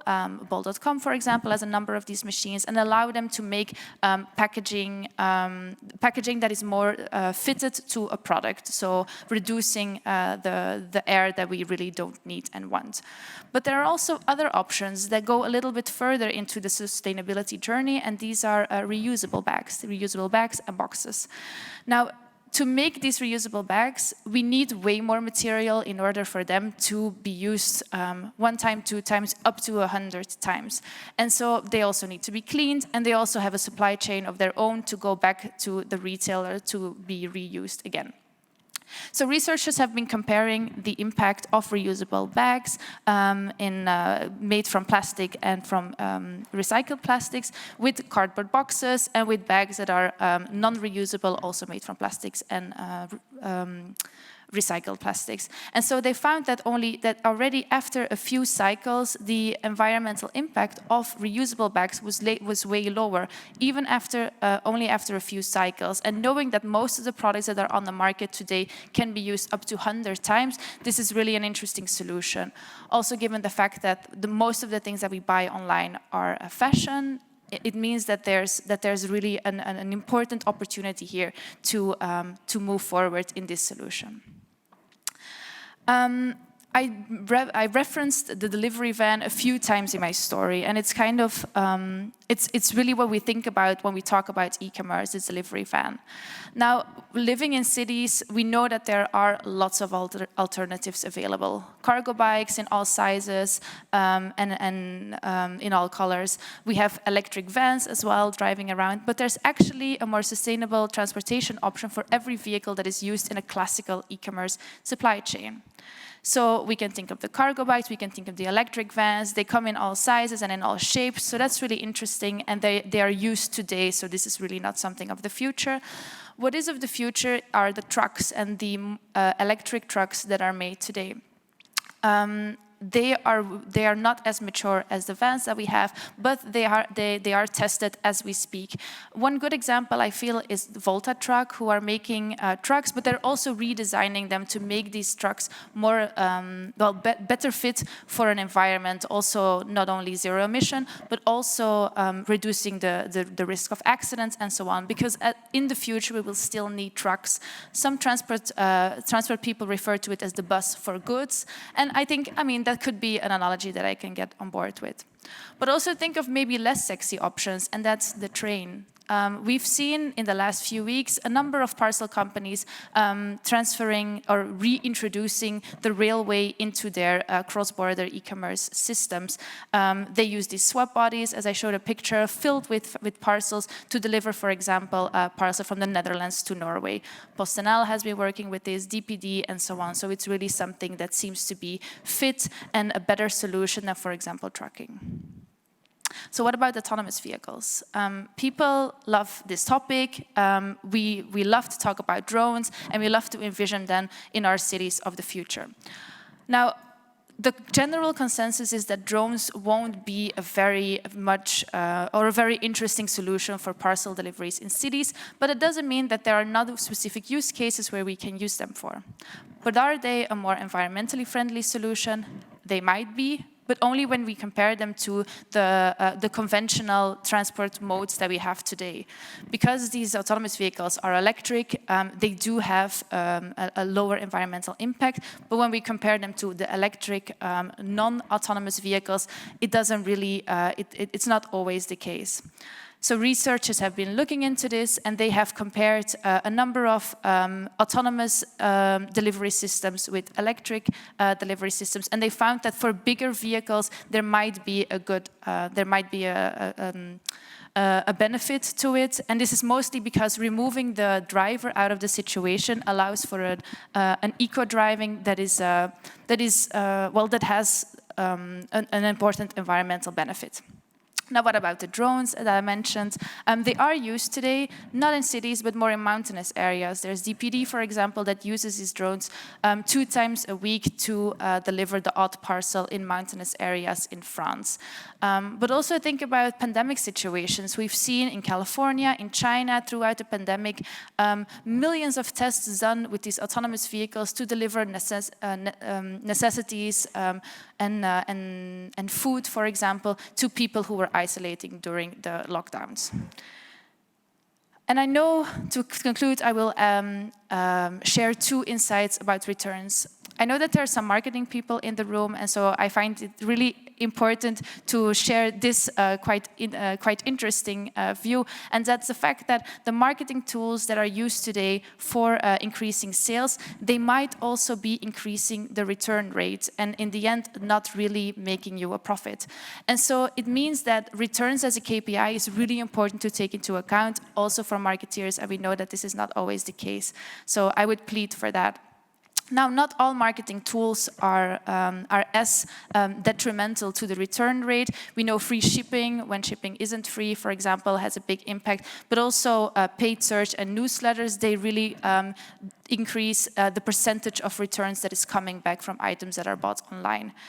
But there's also good news, affiliate advertising, everything that's blogger marketing, or for example, influencer marketing, they don't have a detrimental effect to returns, so that might be something that you could still continue. They do, however, not reduce the percentage of returns, but there are other ways to do that. And based on the numbers that we found, up to 70% of returns can be prevented by more and better product information. Some ways to do this. Virtual fitting rooms. For fashion, specifically, they have been tested, and they do show to have a really important effect on the number of items that is sent back. Customer reviews as well, but not every customer review. What we need is information about what the customer thought of the product, but also some information of the customer itself when it concerns, for example, clothing. It would be interesting to know if the person is particularly tall or particularly small, for example. Product advice coming from the retailer has also been shown to have a really good effect in reducing returns, where, for example, a retailer warns customers when a dress falls particularly large or particularly small. Zoom technology as well, giving way more information about the material that is used. But interestingly, alternative product pictures, so adding more pictures of products, they don't really reduce the amount of returns that is coming back. And the reason is that most of these pictures are really presenting very aspiring situations, models, beautiful situations, raising the expectations that consumers have. So in this could be well, a motivation for not only asking customers to add a review, but maybe as well a picture of them using the product or wearing the product, and in this way adding more product information, but not raising expectations too high. And then the last one, which is an interesting one as well, is visual packaging. So we as consumers are really weird in that way. When our packaging looks nicer, we tend to keep the products. We tend to keep the products instead of returning them when compared to packaging is not really nice. So referring back to the reusable packaging that I talked about today, when you are going for this option, really good, but also maybe choose the nicest option of reusable packaging. So these are the 10 insights that I wanted to share with you today. I'm really excited to talk to you today about it. Let me know which ones you are going to take home. I know that in the insights, I talk about marketing tools, I talk about customer experience, and I also talk about logistics. So it's really a solution or an opportunity to engage with your colleagues on this topic. So let me know, and if you have some questions, feel free to talk to me later in this day. Thank you.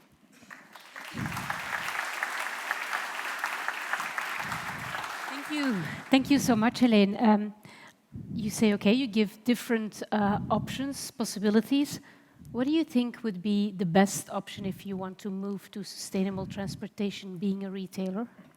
Well, you know what? This is an extremely difficult question because it really depends on the product that you're selling, your current operations, and also what is an important difference here is whether you're organizing your supply chain yourself, whether you're doing the deliveries yourself, or whether you're outsourcing them. So I think if you're doing your deliveries yourself, then it's really important to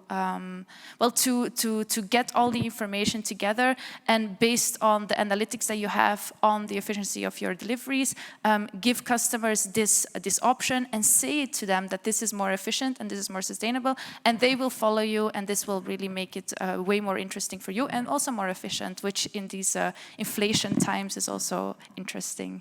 And would that be the first question to rethink eventually? If you're doing your deliveries yourself, eventually think of, was that a good step I took maybe some years ago, and rethink the fact of maybe giving it to a transportation company who's maybe more efficient? That's a really good point. And I guess the retailers that are insourcing or keeping their logistics in-house, it's mostly in the food department, which has a whole range of different challenges. But definitely working with a specific delivery company that is really big in your areas, maybe working with several ones, depending on how large your geographic area is a really good way of really filling up these delivery vans, I would say. Okay. And if the people in the room were thinking like, okay, she makes a point, Heleen, what would be the first thing they could start doing as from tomorrow, let's say?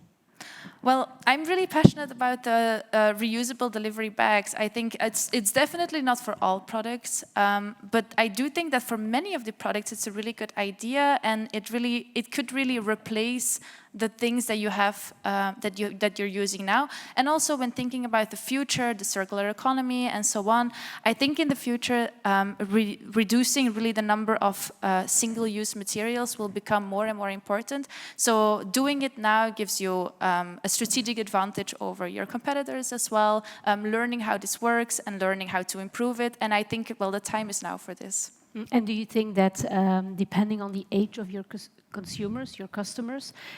Different choices need to be made, and younger people tend to find it more important that is sustainable, or is this just something that we all assume is true and that it's not really the case? Is it everybody going towards a more sustainable way of living? I think that's a really good point. So we did quite extensive customer surveys, and we didn't really found an extreme difference in age, for example, or in gender. So we see a difference in ordering behavior, for example, but we don't see it in how we can encourage consumer or the willingness to choose for another delivery option that is more efficient, but for example, asks you to go to a collection point or asks you to wait a bit longer. So that's, I think, interesting. I guess we can get lots more people on board than we often think. Okay. Yeah. Well, thank you so much. You will also stay with us for the panel discussion later on. Thank you so much. Give her an applause and we'll move on. Thank you. And I'd like to introduce you now to David Sloff. He started his career some time ago at Procter & Gamble, and he worked in various marketing, sales, and strategy roles over 12 years. He was working in the Netherlands, but also in Switzerland. And this included the commercial leadership of the whole Procter & Gamble portfolio at Amazon, and this on a European level. He's not working there any longer. He's now the commercial director of the Northern Europe for Diageo, overseeing the business of Diageo across 11 markets.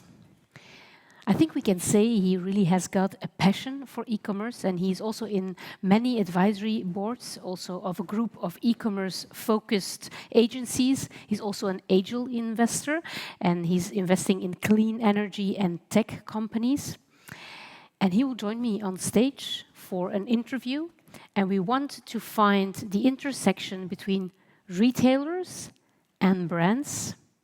And I have prepared some questions for him, and in case you have more questions, feel free to also drop them. Join me on stage, and you can still drop them in the Slido, of course. And I've been told that you've been doing a great job already, because you already got many questions from all of you. So thank you and welcome on stage, David. Thank you. Does the mic work? Yeah, the mic is working. I have the feeling, with everything that I heard already this afternoon, that a lot of variables play a role if we think about pricing. I'm very curious what your idea is, and if you could unpack a little bit your view on pricing for us, so we can understand what your experience, your very broad experience, can help us with. Thanks, first of all, for the introduction.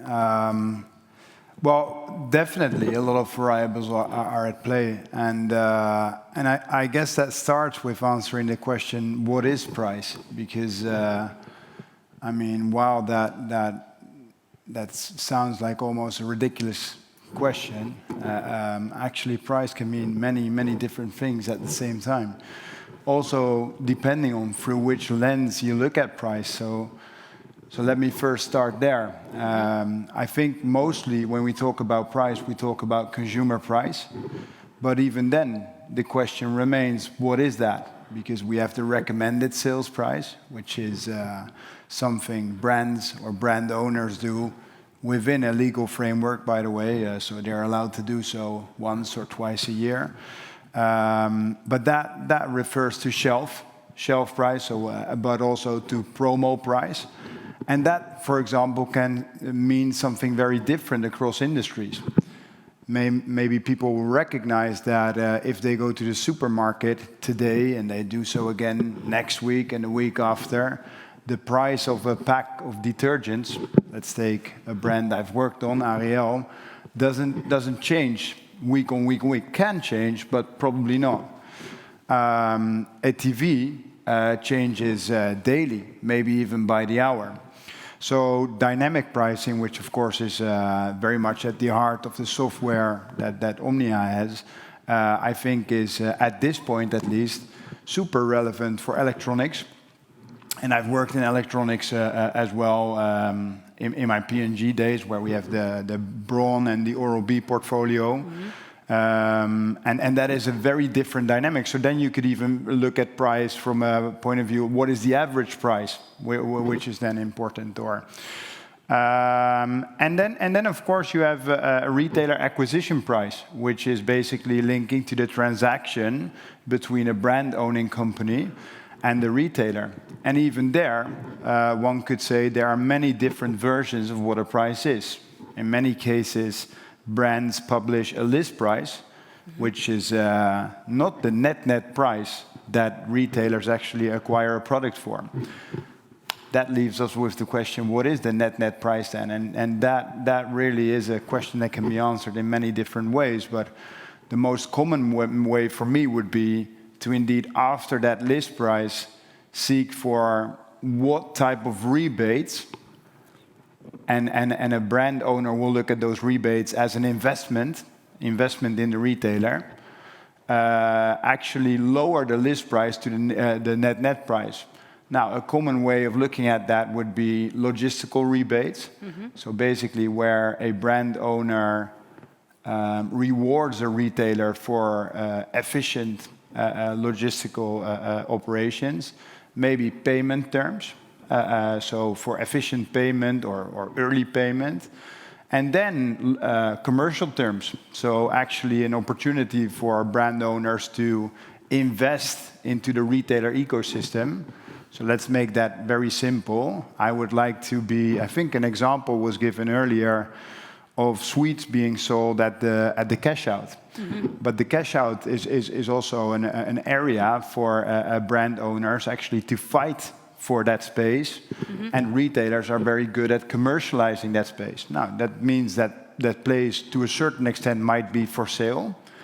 That sale comes with a transaction, and one might argue that transaction feeds into price. Finally, retailers are more and more also marketing themselves, rightfully so in many cases, as a media platform. Again, if I then invest in media, does that also hit my price? That is almost an accounting question. I might argue no, as a brand owner, because in my accounting, for which I'm responsible, I say no, it comes from a different pot. The retailer might say yes, I do count that as part of your price. As a manager, so as a consequence, if you were to take that money away, I see that as a price increase. So price has many different variables indeed, and different definitions. Yeah. So it's very important that if we discuss price, we try to find out whether we are discussing the same thing when we talk about pricing. Definitely, but yeah. After all, this price not very often depend on what a consumer is willing to pay for a service or a good? Well, for sure. I mean, while I just try to paint a picture of how complex a matter is, and that's important sometimes to respect the complex of a topic, it's also important to then be able to make it as simple as possible again. And if you were to make price simple, I think the consumer is always at the heart of things, because, well, I think the core of academic economics, I think still the first model that you learn when you study economics, which I did many years ago, is that supply and demand determines price, and demand is driven by consumers, but also by retailers. So there you go again. But I do believe that the consumer is at the heart of pricing. But still, then the question is, what does that mean? Because as a brand owner, let's first establish one thing, and I'll touch on that a bit more in a moment. As a brand owner, not selling direct to consumer, I'm not responsible by law for the consumer price. I can advise that it's at the discretion of the retailer. But let's simplify the world a bit and indeed say, okay, I'm building a strategy for a certain price point for a certain product. Consumer is at the heart, as you just said, but still, that can mean many things, because Let's look at it through the lens of objectives that I can have. I could have the objective to price for profit. Well, that is a bit more internal. So then I'm going to probably seek for really the maximal price, the max price that I can ask from a consumer in order to drive my profit. Does that mean profit per product, or does that mean total cash per profit? That is then a question. But I could also formulate my pricing strategy more from a top-line point of view. So I want to win market share. Do I want to win it maybe very short term? Okay, then I have a volume strategy. Then I probably want to undercut my competitors. Very important variable in pricing strategy, of course, the market environment. So what does the competitor do? Important for me being a brand owner, that's normally the position, or mostly the position that I've taken in looking at pricing, but also for retailers. I could price for loyalty. Let's think about, well, like Amazon, where they have a by default additional discount to reward for loyalty. I could even price, and I have many examples, but I could price for to accommodate my high-low strategy. And we've seen some of that actually hitting the press recently, also linking to Amazon. But it's very common in the Dutch market, actually. So let me link back to the example of Ariel. A pack of 10 capsules of Ariel on an Albert Heijn shelf today is, I think, €9.99. But that is hardly the price for which it's sold. But what we also know is that because 90% of detergents are bought in promotion, and people really respond to the deal feel, the 50% you want it, then maybe if my profitable point of selling is €5, then artificially that has been the reason why €10 was the price point on shelf, simply allowing me to reflect 50% discount and then selling at €5. Amazon, we've seen that in press. Prices go up a bit before Prime Day, allowing them to reflect a higher discount in Prime Day. Now, not super strategy in the end, but yeah. You've been talking about Amazon. What is the value of Amazon, and what is the difference when technology and data are stepping in? And does that really change the relation between brands and retailers? Well, Amazon has proven to be super disruptive for the retailer landscape, e-commerce in general, and then in specific, I think Amazon a bit more. Obviously, in the Dutch marketplace, Amazon hasn't been present from the start. But if I take a European view, Amazon has been super disruptive. And in order to understand that, it's probably very important to realize that Amazon is different than a retailer, and that links to a few things. They're a platform, so they're not a retailer actually, but they do act on that platform as a retailer themselves as well, but also allow for third parties to sell. Now, bol.com does the same, for example, in Netherlands now. The second point is that they are machine-driven, so they are obsessed with taking out human interaction in any decision that they take. So they want their prices, not only consumer price decisions, but also actually acquisition decisions. They want them to be, and they are, 100% machine-driven. So let me explain that shortly. In my European job at P&G managing Amazon, the decision to buy a product was either from P&G France or P&G Spain or P&G Germany, was 100% triggered by an algorithm that had visibility for that price, for the price of that unit, across P&G offices, but also across wholesalers, and simply triggered the order there where the price was the lowest, taking into account logistical costs. So if it was in Poland, it took into account, okay, that requires me to bridge, of course, a longer distance, and probably to store it, and that triggered the decision.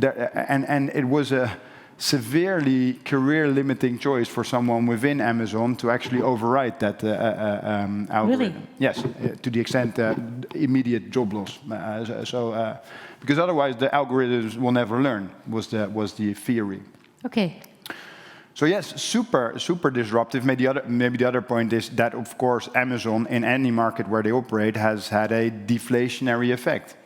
Not because they are necessarily price leading, because that's not what they want, because also being price leading is not super easy if you want your pricing decisions to be done by algorithms, but because they have chosen a price following strategy that is super aggressive, which is we follow every lowest price in market, either being on our own platform via a third party or anywhere in market, and that being the promo price or the whatever, we don't care, just lowest price. So there where we knew before high, low, or everyday low price, they simply came with everyday lowest price. And that has a deflationary effect for everyone in market. If you're a brand, what would be your suggestion if you want to work with Amazon? Write your own artificial intelligence and let the machines defeat each other? Well, no, not defeat, but the first point I very much like. So first of all, I think the initial reaction of many brands has been also under pressure of their more heritage go-to-market, of course, because there has been a lot of pressure from traditional retailers towards brands when they went, for example, D2C, which is explainable, very logical, or when they went to Amazon. But they are simply a force in market. So the first tip is not to not to fight the machine and not to fight the existence of Amazon. They are a factor of importance in every market and increasing importance. So first answer to your question: write a strategy how to participate on the Amazon platform, linking to many questions. Do I go first party, i.e. Amazon as a retailer, third party? Do I indeed also chip into the Amazon media company? But you need to have a strategy in order to play to win, allowing you to fit that within your global go-to-market.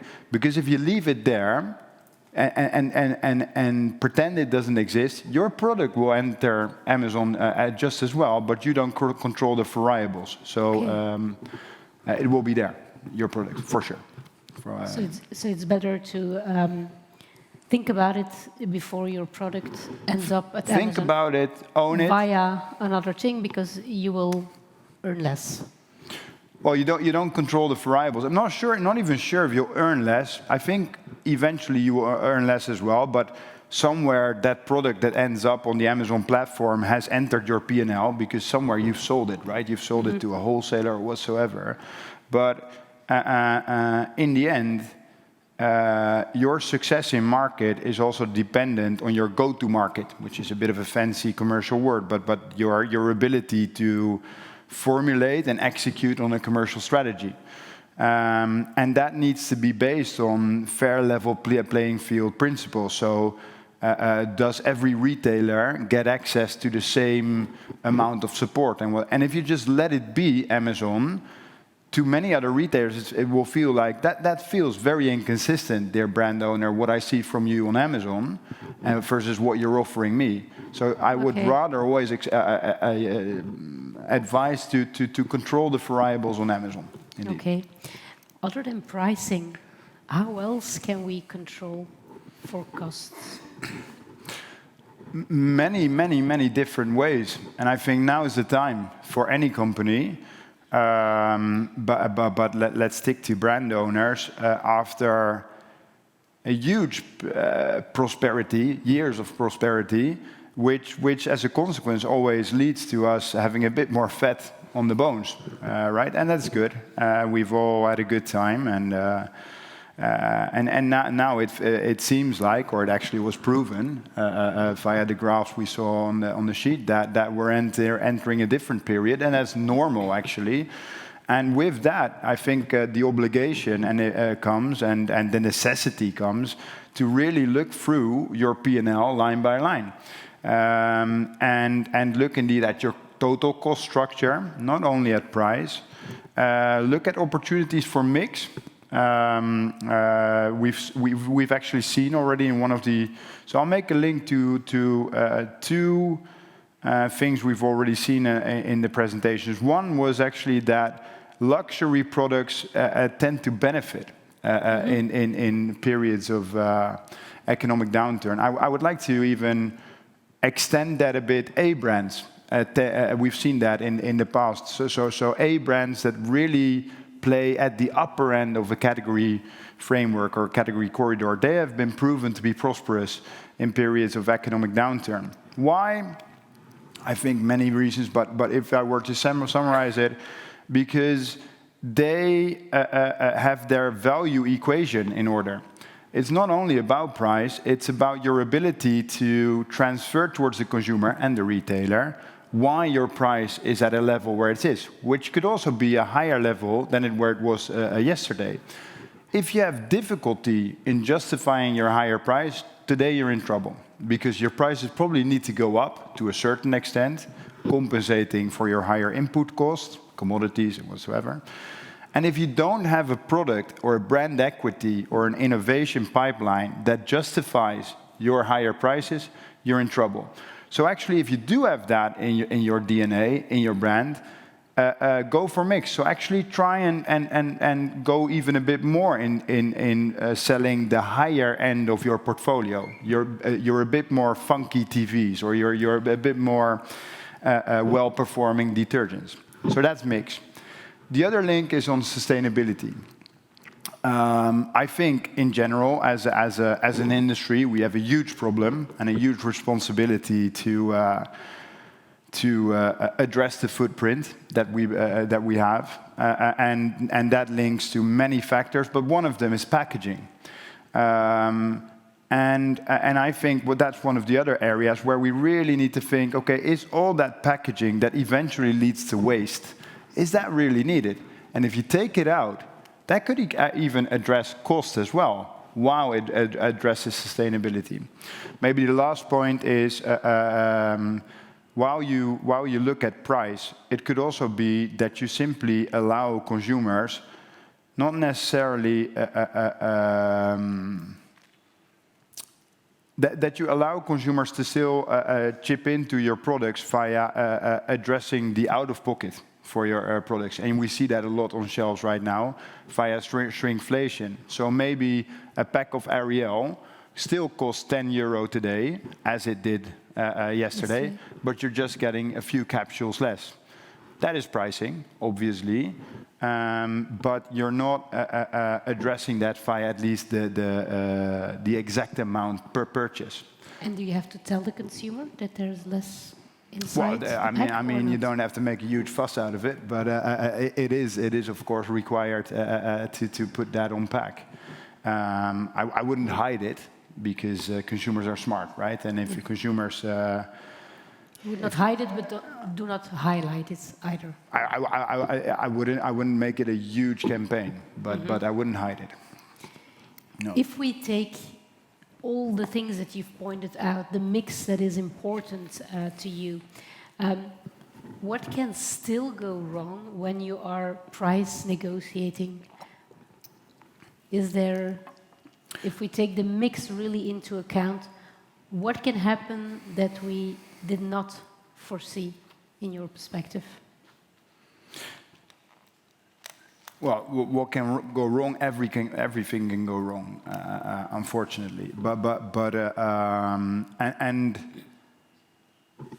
And for that, again, it's super important to first answer that question in the sense of what do we negotiate about when we negotiate about price? Because a lot of your questions I've answered through the lens of consumer price. Indeed. And now we talk negotiation, and I don't negotiate consumer price. So what I negotiate when I'm in a year deal talk, for example, with a retailer is acquisition prices. So the prices that a retailer pays to me in order to obtain my products. Now, what can go wrong, and that is not new to this cycle, but I think this cycle will have those dynamics a bit on steroids. We see that already in the press. Is that it leads to a disruption? It leads to a conflict, potential conflict between retailer and suppliers, brand owners, and that is logical because they have a historical, they always, the question is always how much of the value do they share? And maybe today the question is how much of the inflation do they share, absorb in their cost? And that is a very, and that's why those fights are definitely not unlogical or stupid or whatsoever. But we also know, and that is common fact. So one of the very visible fights right now is with one of the markets that I take care of. Germany, biggest supermarket retailer, Edeka, are in a huge fight with Coca-Cola, all over the press. They are known to doing that. But what we know is that those fights, especially for the brand owner, I must say, but also for the retailer, don't really translate into value. So answering your question, I do believe that the dilemma remains the same, and that is that for brand owners and retailers to realize that they are serving one and the same entity, which is the end consumer, and with that they have a joint dilemma. And even though times are tough, they will need to find a way out of this together. Do those egos negotiating have to think about a more sustainable way of negotiating, maybe? Or is sustainability not only about being it green, but sustainable on the long term, taken into account in between the retailer and the brands at this moment? I need to address first the ego part, I think, in your question, because I also really want to show respect for also my counterparts in these cases, retailers, because ego plays a role, but it's also fighting for your P&L, right? It's and in some cases fighting for your right to exist. Many retailers operate at a net profit of 4%. So it's also a necessity. A negotiation in that sense is required.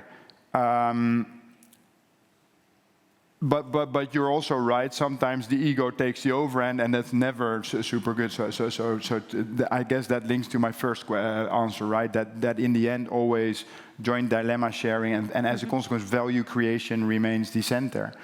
The second part of your question is more sustainable negotiation. Yeah, that has entered the playing field far more. In my current job, I also take care of Nordics markets. They are at the front foot there. So sustainability plays a huge role, and there's actually more a disqualifier. So in certain retailers in the Nordics, your products will not be listed unless they comply with criteria A, B, or C or something. So yes, it enters a bit more. It will be interesting. So your question is quite interesting.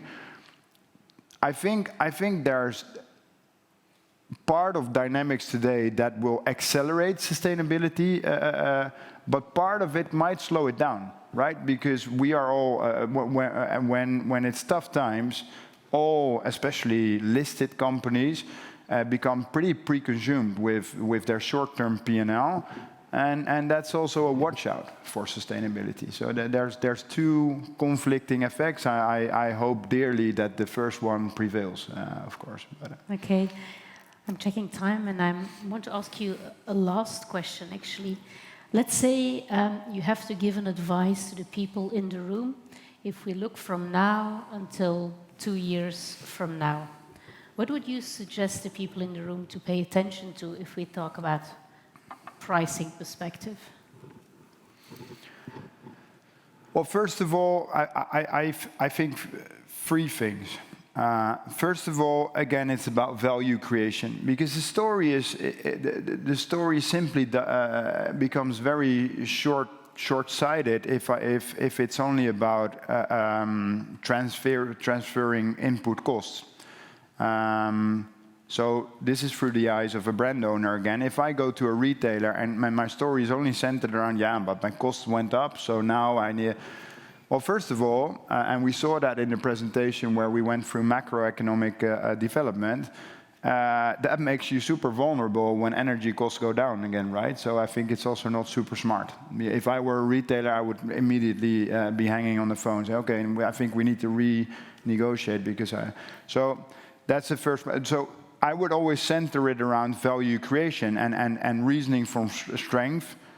So why would it be justified for my portfolio to be sold at a higher price point? And what investments am I bringing to the marketplace in my brand, in innovation, in order to support that? Value creation, point number one. Point number two, I think these times really, really require, and I'll link that again to a bit of the macroeconomic context that we saw at the beginning, is to take a mid-long-term view.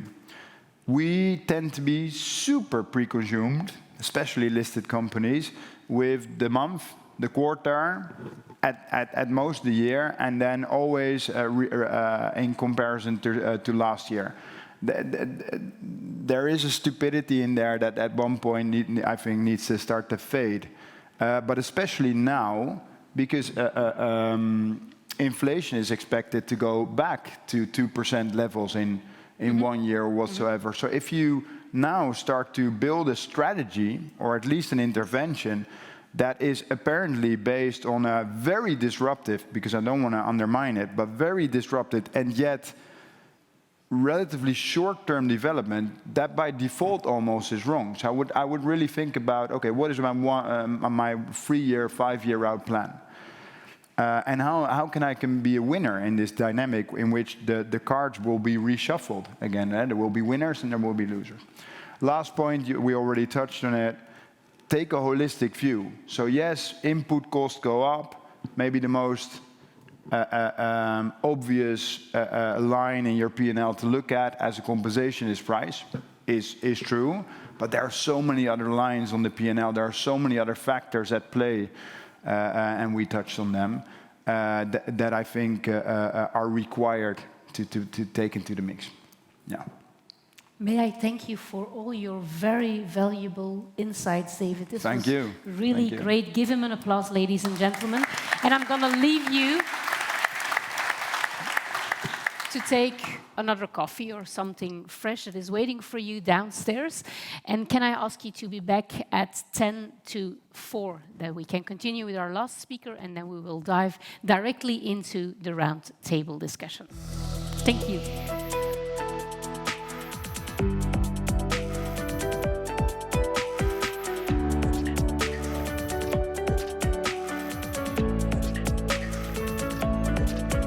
Ladies and gentlemen, take your seats. And we're going to take a sit next to you to introduce you, to do things sometimes a little bit differently.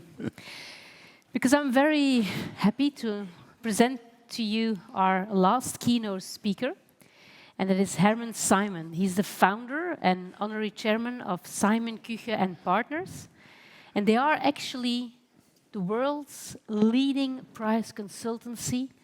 They have 41 offices and 1,600 employees. That's quite a bit. He's an expert in strategy, marketing, and pricing, and he is the one and only German in the Thinkers 50 Hall of Fame. And if you wonder what that is the most influential management thinkers out there in the world. You published over 40 books in 30 languages, and you research that price is the most effective profit driver. And this applies, of course, to e-commerce and retail even more than to all the other sectors. I'll first give you the floor for a short keynote, let's say of 15, 20 minutes, and then I'll be back taking my seat as I have also some other questions prepared for you. And after that, we ask all our other speakers to join us. Enjoy your talk. An applause, Thank you very ladies much, and Suyin. gentlemen.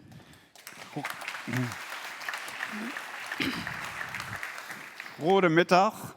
I apologize for sitting. That's my first lecture I give on a sofa. The reason is simply that I broke my leg a couple of months ago, and so I can't stand for a longer time. So let's start. True profit, pricing, and inflation. And we have two parts. The first 15, 20 minutes, I share with you my thoughts on true profit and the role of pricing. And then Suyin is going to interview me on how to beat inflation. Of course, the hottest of all topics for the time being. Now, what is true profit? True profit is what the company can keep after the company has met all contractual agreed claims of employees, suppliers, banks, and state. Or a more mundane word is net profit. After all costs, taxes, debts, obligations. And when I talk of profit, I'm only interested in true profit and not the whole deception which you experience every day. EBIT, earnings before interest and taxes, a very common number, is not true profit. You have to pay interest, you have to pay taxes. EBITDA includes depreciation. You have to recover your costs for your infrastructure, etc. And this goes even further. In the last couple of years, 84% of the companies which have gone public in New York make no profit. But they use all kinds of indicators. For instance, WeWork called it community-adjusted EBITDA, which includes marketing expenditures. Or Uber, they called it core platform contribution margin, included customer acquisition costs, and so it goes on. Recently, I saw a publication in Belgium where there was an R for restructuring, so they counted restructuring costs as profit. Of course, these figures may signal future profits, but they have nothing to do with current profit. So when you talk of profit, please do not be deceived by operating income and the 100 terms they use. Try really to understand, question what is meant, and the only relevant number is what I called true profit. And an additional view of profit is what is profit in the substance? Profit is the cost of survival. So if you don't make a profit repeatedly, the company is very unlikely to survive. Profit is the cost of survival. Lesson 1. True profit is only what the company can keep after it has met all contractually agreed claims of employees, suppliers, banks, and the state. Don't get deceived and don't deceive yourself by dubious profit definitions, and never forget, profit is the cost of survival. Now, how profitable are companies, countries, industries? And first we look at what the consumers think. And we did 3 studies in Germany, the US, and Italy, and asked people of 100 euros in revenue, what remains after all costs and taxes? In Germany, the average answer was 22%, in the US even higher, and the record holder is Italy, 38%. I would expect that in Holland, in Netherlands, the number would be similar to Germany. The reality is in the right column. Germany, over many years, 3.3%, the US and Italy a little higher. So here we have a difference of a factor of about 6 to 7. What people think and what the reality is. I have no explanation for that, actually. People have no idea what the true profitability of companies is. Maybe that's due to the education system or envy or whatever it is. It's unbelievable. Now let's look at profit. Always these net profit margins across countries, and you see huge differences. The average is 5.7%, And some high-risk countries like Brazil, Russia actually have very high profit margin, also Switzerland, because the taxes are lower. And when you look at the Netherlands, they are below average, and Germany is the second worst. And that has been reconfirmed by very recent numbers. These are the net margins of the Fortune Global 500 companies, so the largest companies in the world, grouped according to country. And again, you see Netherlands and Germany at the lower ends. Even these large companies where most people think that they make huge profits, that's simply not true. Now, let's come to your sector, retail. And you see here, for food retailers, generally retailers, the margins are in the range of 3%.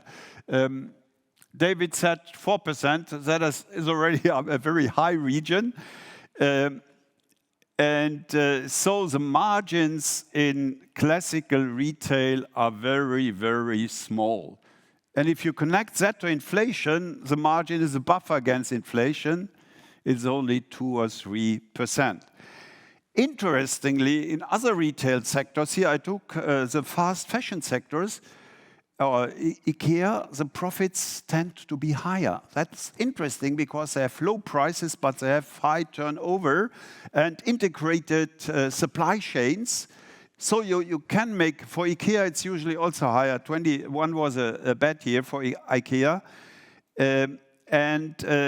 That's interesting that in this sector, they usually earn between 5 and 12%. And that's true across countries. Zara, Inditex is Spanish, H&M is Swedish, Uniqlo is Japanese. Now, how about e-commerce? In e-commerce, we have to differentiate. You see here for Amazon a high margin, 7.1%, and the same for Alibaba. Whereas Zalando and bol.com in the Netherlands, they are again in the range of the typical retailers we saw, 2-3%. So Amazon is not an e-commerce company. The profit comes from Amazon Web Services. For instance, for the second quarter, Amazon Web Services reported second quarter of this year, 6 billion in operating income, and Amazon as a whole, 3 billion. So Amazon e-commerce actually makes a loss. And Alibaba is like eBay. They don't touch the products. And perhaps in the discussion, we can come back to this. The fundamental difference for me is what are the marginal costs? If you have a purely digital business, the marginal costs are zero. If you handle products, transport them, have store warehouses, etc., you are not a digital business.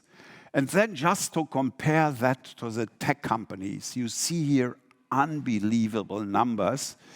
Apple 25.9%, Facebook even 33%, and Microsoft 36%. Net profit. And that's only one side of the coin. If you combine that with the size of these companies, anybody has an idea what the revenue of Apple is? 380 billion. Anybody has an idea how much Google gets from advertising income alone? 208 billion from advertising in a purely digital business. So I should actually show a rectangle which combines the percentage with the size. And this is really a problem for Europe and the world, these extreme superstars in profit. The best 10%, that's a global statement now, of the superstars harvest 80% of the global economic profit. Economic profit is the profit which exceeds the cost of capital, and 1% harvests 36% of the global economic profit. We have never in history seen such a concentration. It's in the tech sector, in energy, and in banks. And on the other side, we have the losers, which destroy as much profit as the others harvest. Lesson 2, the profit differences between countries, industries, and companies are huge. The points to the fact that some companies are getting it right and others are getting it wrong. If you are in the wrong industry, you cannot make 20%. So there is a real chance that within your industry you can be a profit leader or loser. It depends on you. Even within industries, we see huge differences. What are the profit killers? And I go very quickly through that. Wrong goals. Revenue, volume, market share, market dominance, etc., instead of profit orientation. Price wars. In our global pricing studies, we find that about half of the companies are volume-oriented. For instance, Volkswagen pursued for years the goal to overtake Toyota in the number of cars. But their margin is only half that of Toyota and the market cap also. Only 1/4 is truly profit-oriented. Price wars, another profit killer. 59% of thousands of companies which surveyed say they are in price wars. That is the most effective profit killer. Another closely connected to that is overcapacities. If you have overcapacity in your industry, you have no chance to make a good profit. So you must first deal with the overcapacity, which we have, of course, in many sectors of retail and also e-commerce. Lesson 3.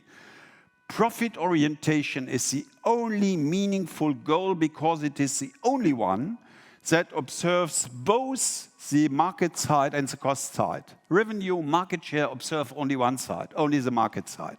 So you have to observe both sides. Elimination of profit killers is the most effective way to profit improvement. But it can be very difficult to reduce overcapacities, etc., to end price wars. This especially applies to price wars and overcapacities since they are the most dangerous profit killers. Now, how effective are the profit drivers? Profit is a very simple formula. Equals price times volume minus cost. So we have only 3 profit drivers. And to address the question, which one is the most effective, I ask, what happens to profit if we improve one of the profit drivers by 1%? So if we can increase price by 1% without losing volume, which is quite realistic if you do it skillfully. And then we get the following result for a typical industrial or service cost structure.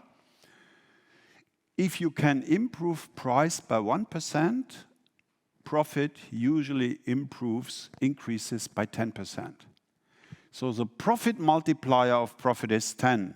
In theory, we call that the profit elasticity of price for the economists among you. For cost, it is 6. So if you can reduce cost by 1%, your profit usually increases by 6%. For volume, it's 4. Why is it so low for volume? Because if the volume increases, you have heard of marginal costs. Costs go up and they eat up about 60% of the increase in revenue. So price is the most effective profit driver with a multiplier of 10. For cost, the multiplier is 6. For volume, it's 4. And just to give you, that is actually from a retail project we did. There are many levers by which you can influence that. Here, pricing for long-term customer loyalty, guidelines for discounts, etc. Overall, in this case, we achieved an improvement 400 basis points from 2% to 6%. And that was actually sustainable over a couple of years. So you really have to go into the details, not just increase or lower price. It's a whole process. Pricing has to be considered as a process, not as a single decision. Lesson 5.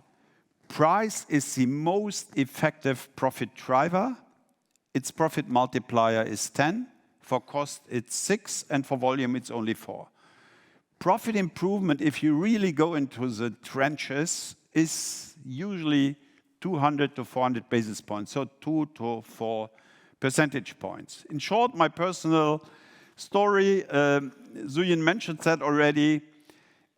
We are the global leader today in pricing, and you said 1,600. Per October 1, we have 2,000 employees, so we are growing. We have 42 offices in 27 countries, and pricing is at our heart.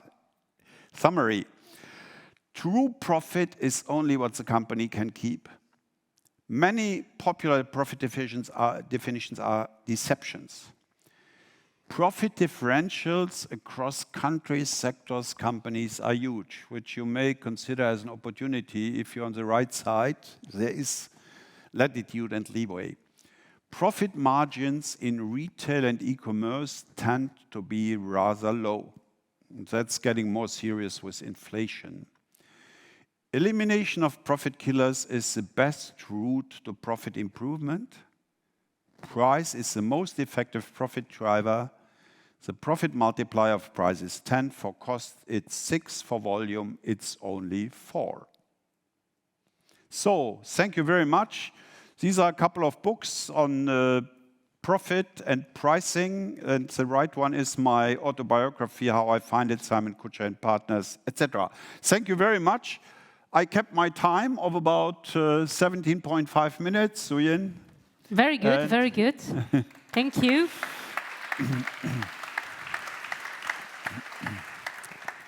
If you tell a German what the timing is, they keep the timing. That is very something that is very sure. We have, of course, heard in the first keynote of this afternoon from Aline what inflation is in her perspective, but I'm very curious to find out what is the definition of inflation for you? When you ask people in the streets, and I don't know what the other speaker said, they say goods are becoming more expensive, prices are increasing. But that's not the core of inflation. The core of inflation is that money, or more precisely fiat money, loses its value. Fiat money, the term comes from the act of creation. God spoke Latin, and he said, fiat lux, be it light. As the central bank says today, be it money. They create money from nothing. And if you take a different kind of money, you understand that the goods are not losing value or becoming more expensive. Take gold. For an ounce of gold, you got a custom-made tunica 2,000 years ago in Rome. For an ounce of gold, you get a custom-made suit today. The value of the goods and the products has not changed. What is changing is the value of money. And that means one concrete consequence. You have to collect the money like perishable fruit as quickly, as early as possible, and then get rid of it. And entrepreneurs understand that. I got an invoice from a craftsman, from an electrician a couple of days ago, and for the first time in years, I have seen 2% sconto, we call that. Do you also call that sconto? If you pay within 8 days. I paid immediately. I haven't seen sconto for the last 10 years because it didn't make sense with no inflation. And then I called the guy and said, you are a smart guy. And he said, I took the money immediately and bought some new equipment because so you have to collect money quickly and you have to get rid of it and invest it in non-perishable goods. That's inflation. Okay. And what are then the consequences of this higher inflation for corporate money management? For money management is, as I said, cash in as quickly as possible and get rid of the money as quickly as possible. For pricing, it means that you have to increase your agility, you have to calculate your cost on replacement cost, not on historical cost. That's, by the way, a discrepancy with the tax system. You make what we call phantom profit because, for instance, in depreciation, you are only allowed to depreciate on the procurement costs and not on the replacement costs. So inflation does not only affect pricing, it affects all functions in the company. For instance, if you think of purchasing, the normal role under stable conditions of purchasing is to get the products a company needs at the lowest possible price. Under the current situation, The problem is very often to get the products at all. If you have to buy electronic chips or if you are looking for a craftsman, they say, in 3 months, I just ordered what is a Stromgenerator, a power generator. To be on the safe side when we have a blackout. And the guy said, I can deliver in March. So I offered him a little more, and then he will deliver in 3 weeks. So purchasing has now the overall responsibility for the functioning of the company, not just for the lowest price. And that applies to the supply chain, and it applies also to the CEO. You have to change the culture of a company. And one point is where I say we have seen the margins are very low, not only in retail, but in the Netherlands, in Germany. And people think the margins are very high. And these are also our workers, our employees. So I suggest more transparency with regard to the true profit margins. If your people understand here that you make only 2 or 3%, they will behave differently than if they wrongly believe that you make 20%. So becoming more agile and becoming more transparent throughout your whole company is what you say? And trying to really create the awareness that we are in a very dangerous and difficult situation. Think of profit as a cost of survival. But of course, if we talk about price, I think we agree that whether you are a consumer or an industrial buyer, a higher price annoys everybody at the end of the day.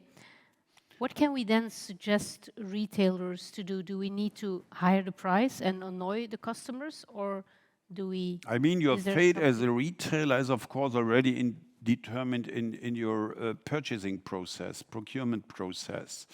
And what David Sloff said is absolutely right, that negotiations are getting much tougher between the supplier, the brand owner, and the retailer. That's unavoidable. And I see 2 effects. He also mentioned the first point, which I fully agree, value improvement, value creation. That concerns the value you deliver, but it also concerns the communication of the value, because only the perceived value counts. And training for your sales force, etc., is from the supplier point very important of your negotiation and purchasing guys from the retail side.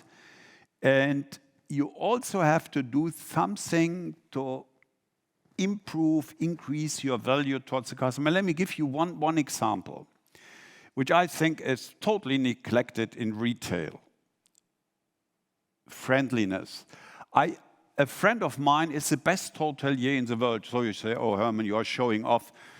That's Horst Schulze. If you ask anybody in the hotel world who is the best hotelier, he or she will immediately say Horst Schulze. That's the guy who created Ritz-Carlton, which is recognized as the best hotel chain. And why is he the best? Why is he the best? I give you one little example now, which applies equally to retail, to at least not to e-commerce, but to retail where you have personal contact. And he said one of the challenges is I have low-paid employees, people with very simple backgrounds, and my customers are the high society. Rich people, ministers, public figures, stars, etc. How can that work? He said, it starts with the language. We invest a lot of, and I teach them, for instance, a doorman who was unemployed before he started with Ritz-Carlton. You don't say hi or hello. You say, welcome, madam, welcome, sir. And I put them in a good uniform. And when you have delivered a service and they say thank you, you don't say okay, you say my pleasure, madam, my pleasure, sir. Just as a little example, and I can only say in retail there is such a huge improvement potential on this front in the direct customer contact. We talk of value creation. And let me give you one other story. Of course, the most important aspect of pricing is value. And the old Romans, which I cited with the tunica a couple of minutes ago, in Latin, they have the same word for value and price, namely pretium. Pretium equal, like in precious, pretium equals value equals price. So if you take that equation, that is a fundamental equation of pricing. If you take that home today, it was worth visiting this seminar. Pretium, value and price must be in balance. And so this means for the inflation, if you want to increase your price, cost is not the decisive factor. You ask that question, but is the willingness to pay, is the perceived value? Apple has no problem in increasing its price by 10%. But if Huawei or Xiaomi or Samsung do that, they will lose 50% of their customers. They have a price elasticity of 3 to 5. Apple has one of practically 0. So we call that pricing power. Pricing power is the ability to increase your prices so that you achieve a decent profit. And would the frequency of the price increases be an important parameter? Is it better to increase your price very often, but with little steps, rather than have a big... And I describe that in detail in my inflation book. In German, that's die Inflation schlagen, and the English one, which is coming out I'm just reading the proofs, is beating inflation. It's also already out in French and Italian. We will not have a Dutch version because everybody can read English here or German. And under stable conditions, we had an extremely low inflation over the last 10 years. In Germany, 1.4% on the average of that's zero inflation. It meant that once per year you increased your prices and you had what we call the annual talks, Jahresendgespräche, and you increased it by a very modest amount. Now you have to increase your prices frequently. You should do it more frequently and not wait, get rather ahead of the cost wave and not trail the cost wave. So it means that life for people who have to argue price becoming much tougher. I expect many resignations in sales forces, etc. So more frequent, smaller price increase. I talked to a baker in my home region in the Eifel. He has a couple of branches, and he said, I always made the mistake waiting too long and said I have to increase the price massively by 50 cents for bread or so. And my customers are furious. Yeah, I said, do it in small steps. They wouldn't mind the small steps, and you don't lose the margin over this delay until your next price increases. And we see in some sectors, for instance, Michelin and Continental have already increased the prices 4 times this year. IKEA also, and they have announced a more price increase for the future. So instead of infrequent high price increases, more frequent, smaller price increases. Okay, and are there prices that customers are particularly sensitive to? Yes, there is huge differences. We did studies at Simon Kucher, and for instance, in retail, food retail, 54% of the people say that they pay more attention to price and switch to cheaper products, no names, private labels, etc. For vacation, only 18% say that. And I do my private test all the time. When I fill up my tank, I ask, do people buy less gasoline? Everybody in the gas station say, no, we don't see a difference. So in spite of the extremely high prices, the car is also taboo, traveling is taboo, vacation is taboo.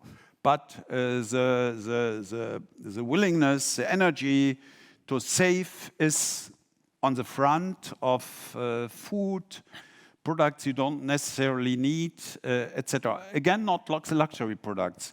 And one aspect of inflation is also it's the most anti-social phenomenon you can imagine.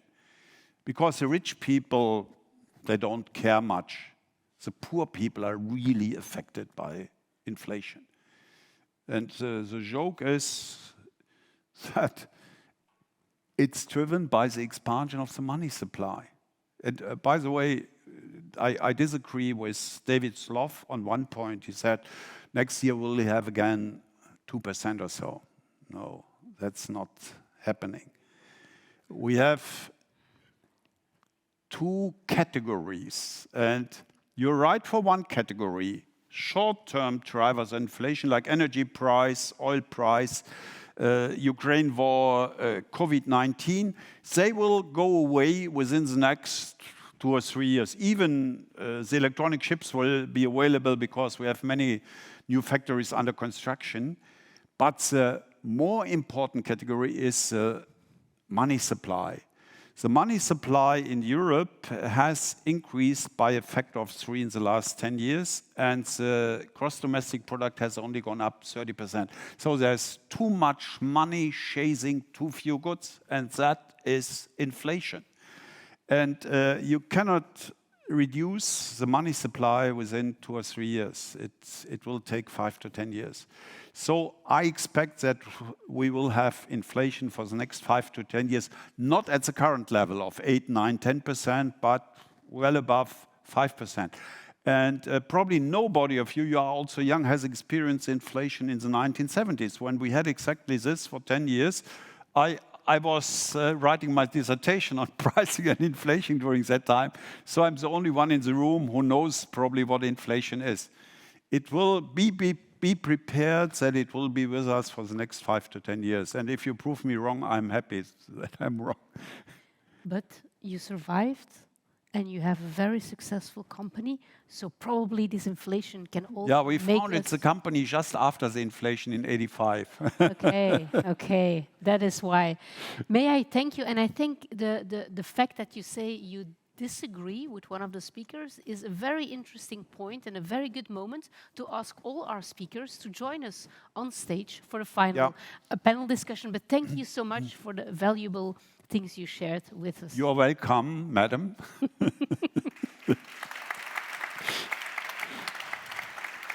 So please join us on stage.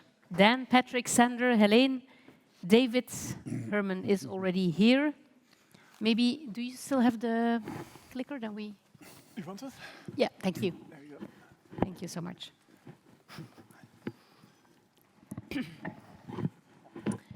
Yes, thank you. Oh, yeah? Oh, Yeah. Okay. No, do we need... grab a chair. You have the good chair. You're the guest. You're the guest? Okay, great. This pointer is not working anymore, so if you can put that maybe on another slide. I cannot do it myself. I'm so sorry.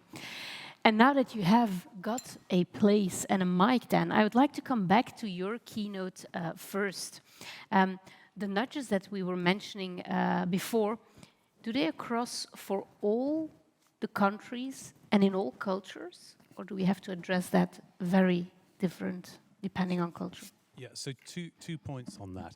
A lot of academic evidence is based on economies they call like weird, Western, educated, industrial, rich, democratic. So you've always got to be a little bit careful. However, different nudges will work on different personality types.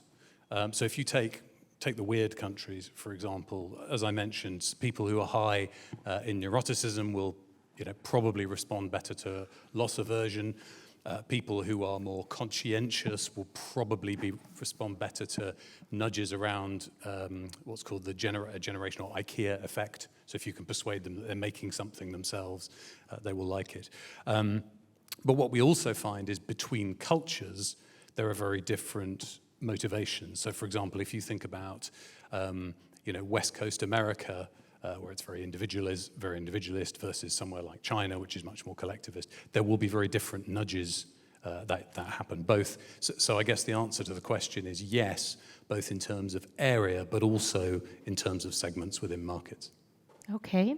Heleen, I wonder whether you think that there is a link between the inflation that we see now and the fact that you were talking about the online returns. Is there a link that you already noticed, that it's higher or not at all? Well, we haven't really seen, I don't know. Can you put that microphone? Yeah. Oh, No, it's okay. Thank you. You can pass it back. Maybe just put it, yeah. So not that I'm aware of, so we haven't really seen a link yet. It might be a bit too fresh. Although the circumstances in the economy and in like living situations, obviously we have seen during COVID, for example, that there was a big impact on returns. Lots more people buying online, also people who didn't have the habit to do so. So this resulted in a really big increase in returns. But what I do think is that what it really gives the possibility for is maybe looking into other types of returns reducing measures. I presented some consumer-based or consumer experience-based instruments that you can use as virtual fitting rooms and so on. But there are also other types of measures that can be implemented, which might work better even in those circumstances. And that's, for example, one that we have seen a number of mostly fast fashion retailers implementing, that is pricing the returns and actually not making it as free anymore as it is right now, and as easy anymore as it is right now. So that could be something that is maybe interesting, an interesting climate to experiment with. And also it can also depend on the type of customer that you have. There is dynamic pricing as well for these kind of return measures, depending on how your customer behaves and how of a serial returner he or she might be. So I guess that will be interesting to see in the future what will happen. Okay. Sandra, I really wonder whether you see any major changes in the behavior of your customer base in these inflationary times. Yeah, I think obviously it's a no-brainer that pricing has become even more important. But I think zooming into our brand customers, what we see in particular, that there's a need for more price monitoring. I think what David was discussing, the negotiations between brands and retailers behind a value creation story, but effectively it must lead to higher prices. Brands have a need to track what's happening in the market, and the retail selling prices remain always at the discretion of the retailer. But as a brand, it's very important to see, okay, what's happening? Are those prices being reflected? Or can I expect margin pressure at retailers that will come back to me? So that's, I think, for the brand, something that's really picking up.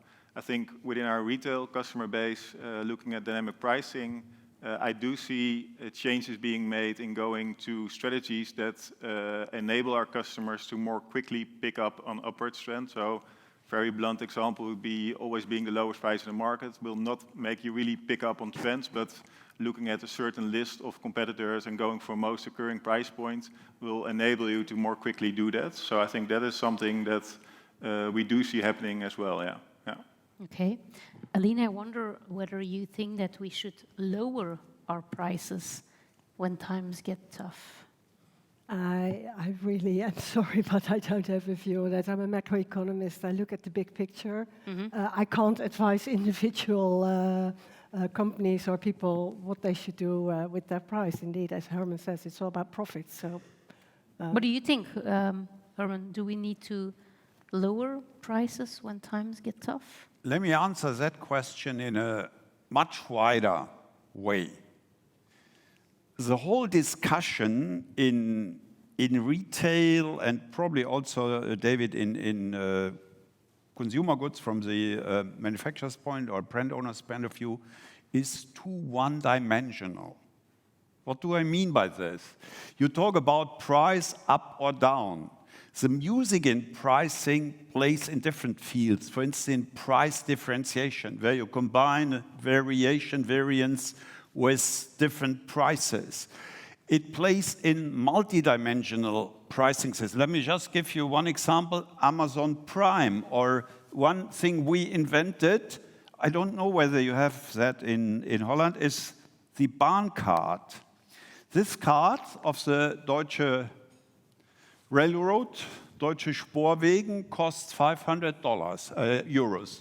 Why do I buy this card? Because it gives me a discount of 50% on all tickets I buy for the duration of 1 year. 6 million people have this card. We invented this card. 6 million people. For the second class, that's for the first class, second classes. What does this do? For instance, with regard to inflation. It means that for the ticket price, I'm only half affected by the inflation.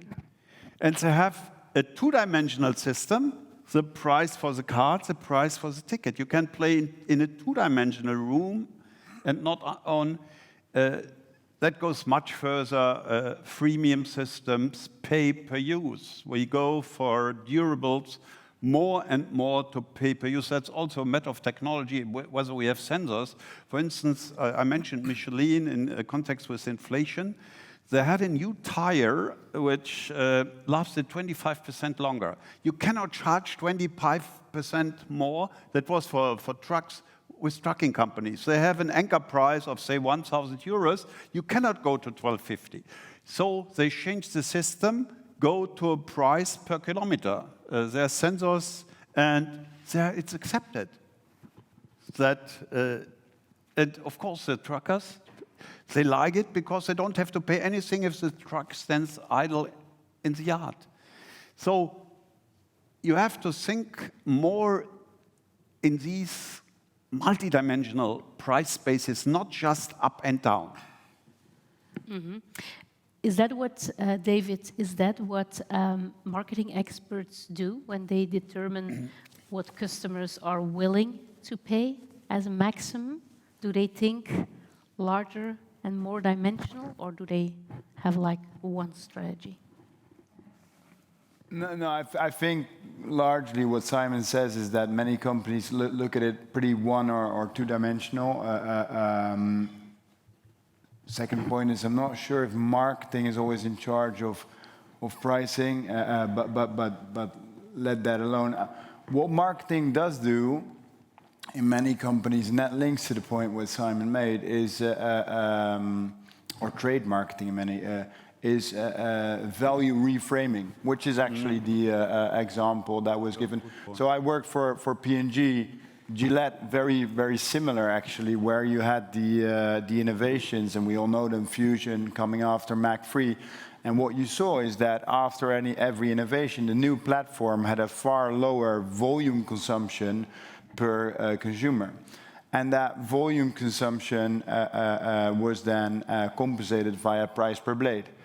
Now, the price per blade is, of course, what the consumer chips into. So at that point, if you leave it just like that, you're simply asking from the consumer to comprehend at point of purchase the value of that blade, whether it's, let's say, justified to pay a premium of 30%.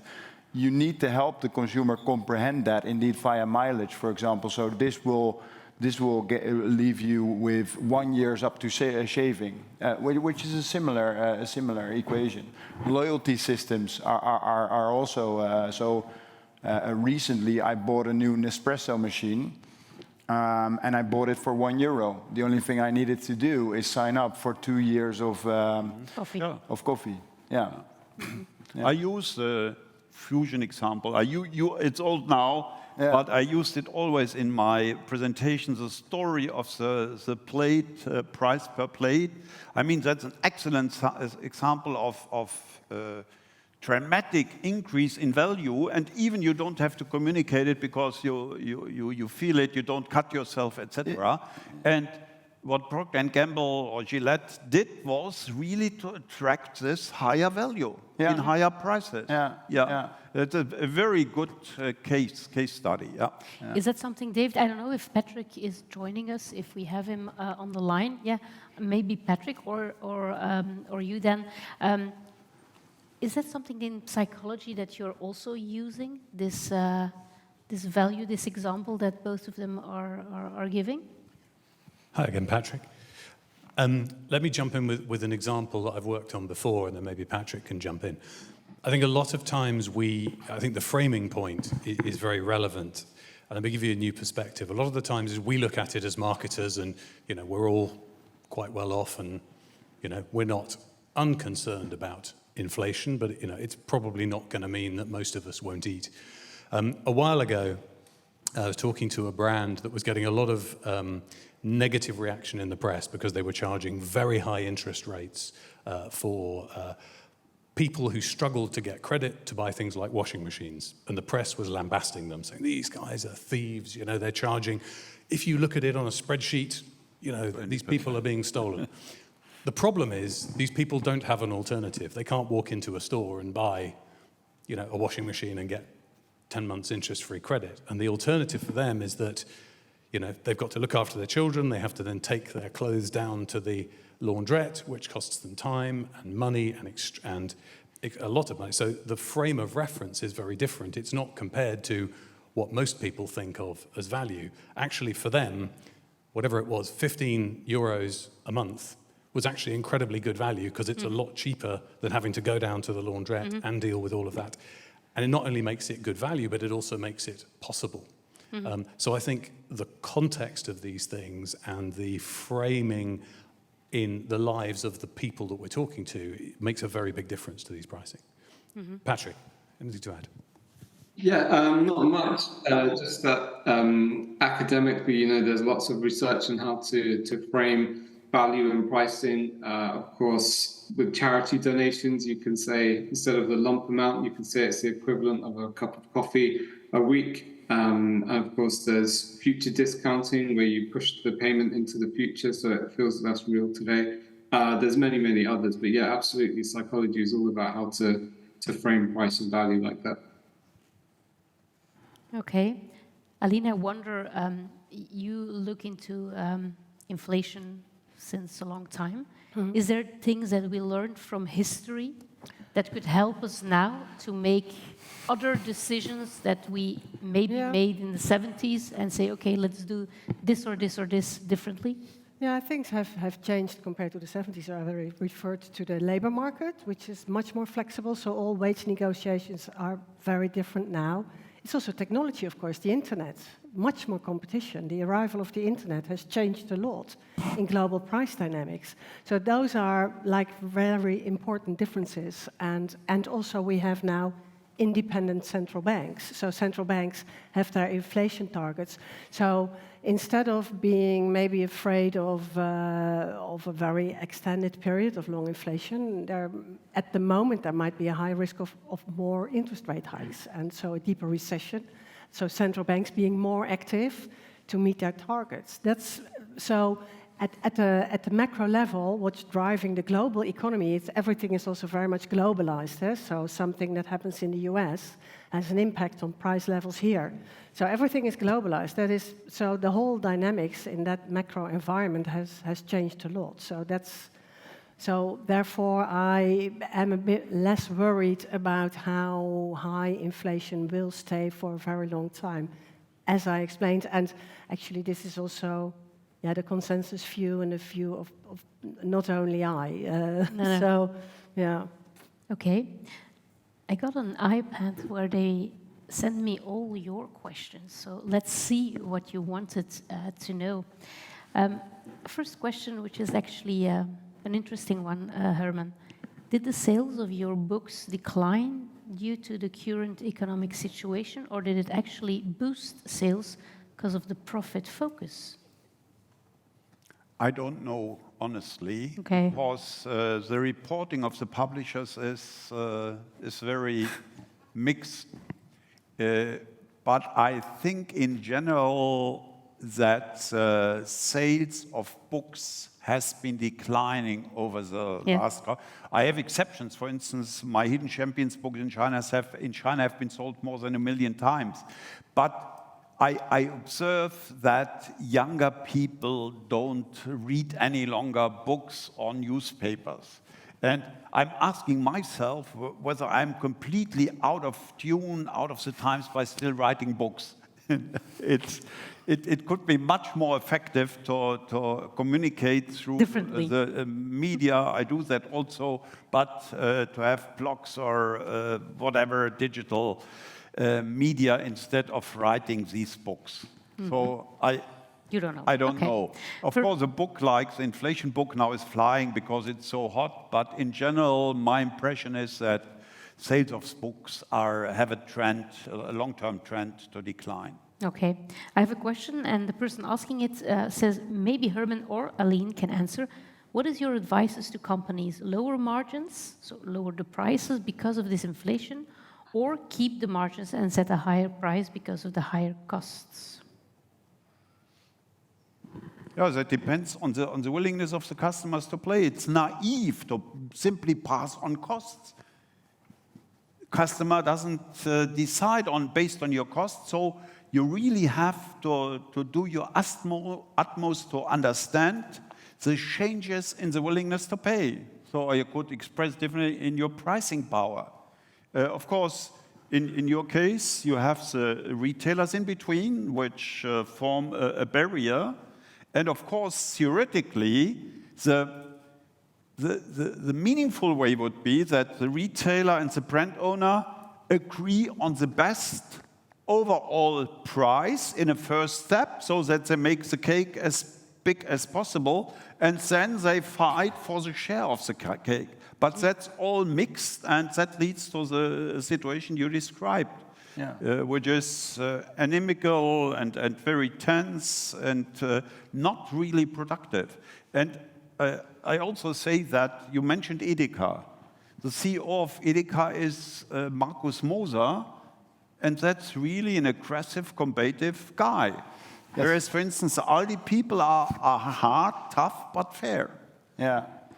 And he has his friend, Mr. Ferrari, as well. But maybe to chip in on that one and to build on a point you mentioned earlier, which is a lot of, especially in big companies, a lot is dependent on which KPIs you set, right? What is your target setting? Volume not being the right one. If you steer towards profit and you dig a bit deeper, and it links to the question, there you could, in my view, also be off in terms of how you set the target. Because if you set it at percentage-based margin, gross margin, which is a very common metric to look at, and you go for margin maintenance, that's a percentage. I mean, you can't put a percentage into your bank account. So maybe then you maintain your gross margin, but you don't sell any longer. That doesn't leave you with cash profit. So that makes the whole story in general a bit more complicated. That would also be naive to control after the margin. It's always a two-dimensional thing. It's price or margin times volume. Yeah. And if your margin is high, your price size volume is low, you haven't made anything. Let me read another question and see who's got a good answer to this one. Do we see e-commerce business going down with pandemic being over and people going back to the stores? And what is then the future of online business? I have a short-term and a long-term view on that, and then maybe others have. Short-term, we are, and I said it also in my point, very pre-consumed with the versus last year measure. And as a consequence, if there was a sort of an externality, which we had via COVID, where growth accelerated, yes, maybe short-term versus last year, dynamics of e-com growth will at least stall, maybe even lead to a short decline. Mid-long term, e-com is here to stay, and to quote Mr. Bezos, it's still day one, maybe day two, but no, there's so much leeway still, my view. I agree, and I think there's differences between regions and also categories. So I think if you look at Brazil, for example, there you had a massive increase that sustained. And I think in the more mature countries, you see that e-commerce penetration goes a bit back to the mean. In many countries, it still is on sustained higher levels. And then I think it also depends on the category. So, for example, in groceries, which typically the majority of the sales is still in physical stores due to certain circumstances, there was a massive shift towards ordering online during the pandemic, and that really led to a forced habit change and also sustained higher levels. So there it really I think the common thread is that if you really need to drive penetration, either in a category or in a more immature market in terms of e-commerce, this really had a huge effect. If you take it to more mature markets already, it depends a bit, but it's definitely at least going above the mean that was there before. Yeah. I think the most important criterion to judge the future of e-commerce is the cost side. My son lives in Berlin. They have a small baby. They order everything, and sometimes they order one bottle of wine, which is then brought by Gorilla or somebody. That can never be economical. It's impossible. And the same is true for quite a few other e-commerce activities. It's labor intensive, it's logistics, etc. So we have had in the DAX in Germany, so the index of the large, we have the Delivery Hero and HelloFresh and everything, and some of them have already disappeared. So if you look at the business system from a cost perspective, that helps you to predict the future of this specific business. Low labor costs, etc., and exploiting people. Gorilla is now sold to a Turkish company, and most of these businesses are not viable. That's very different for Amazon. If you look, Walmart has been the largest company in revenue terms for many years. Last year, Walmart made, I just looked it up 2 hours ago, 572 billion in revenue, and Walmart 488. So they are very close. In 2 years, Amazon is overtaking Walmart and becoming the biggest company in the world. They have all the economies of scale, and I think, David, you described it, that their system is really, really optimized, technologically, data-wise. So we will probably see a concentration, and the cost-efficient ones, they will survive, and the others will disappear. Somebody has got a follow-up question for this one, actually. I think Pat will be able to answer this one. Patrick, sorry. Would music on a website improve sales as it does in a real store? I'm not sure about that because people would hate it, probably. It would impose itself upon people, and then you would probably get reactants, which is where people might leave just to have their own kind of will, or they might just mute it.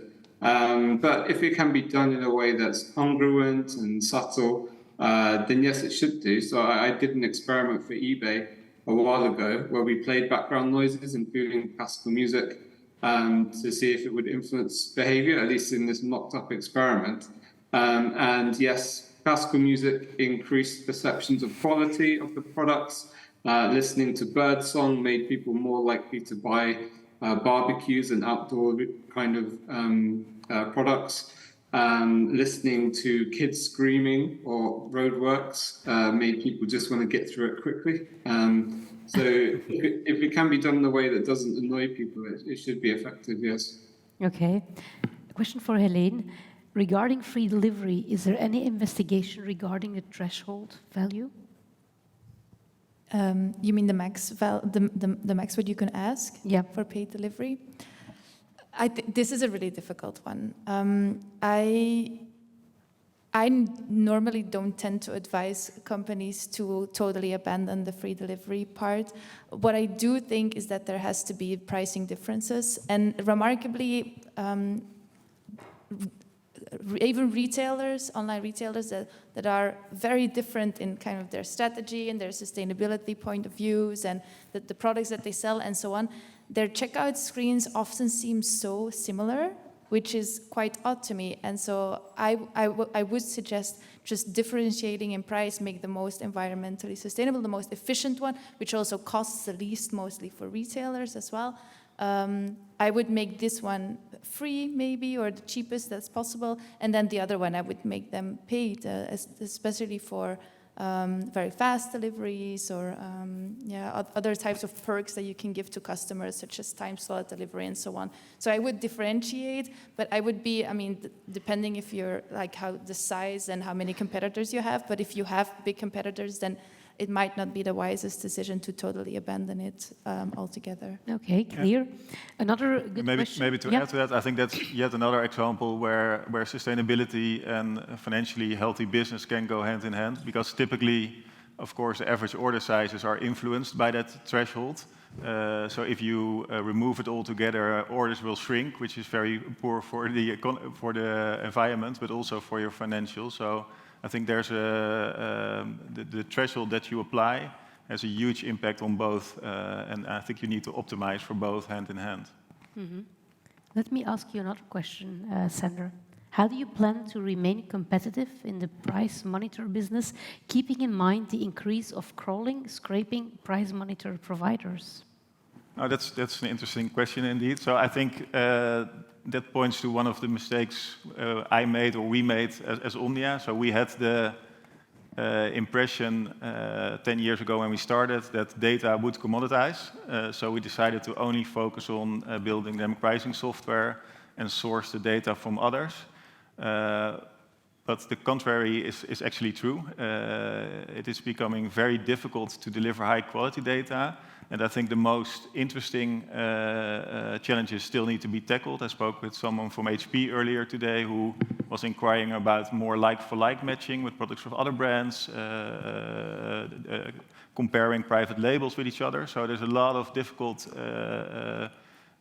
problems to be tackled in scraping, and there's a huge benefit of having that together with the software that consumes it. And that's really what we believe in. And it was one of the pillars also, one of the logic of the Patagonia and Omnia joining forces. Okay. Somebody apparently is interested to know the difference when you nudge people depending on nationalities. How would you nudge people from Great Britain versus Germany, for example? Dan or Patrick? Patrick, we did that study, didn't we? I think it was, we were looking at US versus UK, wasn't it, in the one? Do you remember? Yes. Yeah, absolutely. Yes, it was for a mobile brand of sorts, and there were personality differences between US and UK, and that translated into messaging and nudging differences. And they were broadly what you'd expect. You could basically think about the Office US versus the Office UK. So in America, they were more likely to listen to, say, influencers, to like louder, more exciting aesthetics. People in the UK are a bit more muted. Of course, we're talking about averages across populations of millions of people. So, of course, it doesn't apply to everyone. There's probably more variation within a country than there is between two countries. But on average, these things do emerge. I could give some guesses as to how UK and Germany would differ, but I'd probably offend both, so it's probably a bit dangerous. Okay. You could try it by nudging the Germans to give up the speed, to introduce a speed limit on the highways. That we don't come to Germany anymore. That's not the only reason. The Dutch seem to observe the speed limits because we were driving and nobody overspeeded. That's amazing. That was the reason and why you 100 kilometers were just practically standing still. Yeah, although they don't often obey them, so just ask the police. David, an interesting question, I think, for you. How do you see price erosion when there are multiple retailers in the market? How should brands deal with it? Well, first of all, there's a huge legal aspect to that. It's a bit of a tricky question. I guess with legal in the room, I would be inclined to answer not to deal with it. But in the bigger picture, indeed, you need to. It links back to the value creation, actually. So there's a huge responsibility for brand owners to build into their go-to-market an activity system that brings trust to retailers for them to reflect your recommended sales price because there's value in there. Now, that is only part of the story, because if you have big brands, so in my portfolio right now, there is a brand, Bailey's. I don't like it, to be honest, as a consumer, but what I learned in Germany at Christmas, I'm not sure if you recognize, you can't enter a German household without finding a bottle of Bailey's. That dynamic leads to retailers potentially choosing that product to signal, to drive a price signal, and in doing so, driving traffic to their stores. At my former employer, Pampers was such a brand. It's not very profitable to sell Pampers, but it is potentially, if you look at the bigger picture, very profitable to sell Pampers as a competitive price, because you bring in an attractive household. Bringing that back to the question, what should you do about that? Well, there are many things that you can do in your... let me mention one thing. A well thought through differentiation strategy. So do I play slightly different packaging or different... now, also very tricky, because you shouldn't do that just for the purpose of going against price erosion. Price erosion. So my last answer links back. Part of the answer links back to my first part. You need to accept it. Also, price erosion is part of the deal. It is super healthy. Also, it means that that there is a dynamic of competitiveness surrounding your product. That's good. That's good. I agree. I think the word is too negative, actually, because I think I'm not an economist like Aline, but I believe in the market, and actually it's the consumers that ultimately decide the value, indeed, and pricing for value. So it's a healthy thing, and it can also help you. So if you misjudge the price as a brand and you are far too high, then sort of hoping that it stays there will only hurt your market share later on. So I think it's a healthy fact that consumers judge the value of your products, and it might go down, but it doesn't have to be the negative erosion that maybe sometimes is attached to it. Mm-hmm. Maybe last point, sorry, it does require you also to innovate as a company, because while the price of one of your products erodes, you need to, and I mean, all of our categories are driven by innovation. You need to be able to not reset that necessarily on that product, but to reset that via introducing a new platform or new to the world product, and create new value via doing so. So we should not forget innovation, is what I hear you say. Hermann, you said that price wars are profit killers. What advice do you have for online retail players in a price-transparent market? That's an interesting effect of the internet, that the price transparency has increased dramatically. At your fingertips, you can get all prices for everything, for hotels, for airlines, for food. And this makes it much more difficult to increase your price relative to your competition. So one aspect is, can you establish a role or accept somebody's role of a price leader? For instance, the German retail market, Aldi is a price leader. Rewe observes the Aldi prices daily and adjusts its own private label brands. In another case, in one of our projects, the retailer, also a huge retailer, they follow closely 600 Aldi prices and adjust to these prices. So it means that Aldi is actually determining the level. That's, by the way, a very, very good system if the price leader behaves rationally, different from Putin. The second aspect is the internet also introduces a second transparency, that's value transparency. You have evaluations on everything today, on Amazon for every product, on all hotels, on all things. And you should take care of this, not by faking, but really by using the communication effectiveness of the internet. We know by now in many of our studies that consumers pay almost as much attention to the ratings as they pay to the brand, relating to your brand. And if you think of yourself, if a hotel has a bad rating, the effectiveness of price as a competitive weapon is gone. You don't book this hotel even if it's at a low price because you don't have a bad experience. So there are the two effects. Price transparency makes life more difficult for higher pricing, but value transparencies help you to create pricing power and maybe to increase your price. Probably a question that followed after what David was sharing with us, and it's a question more for Dan or for Patrick.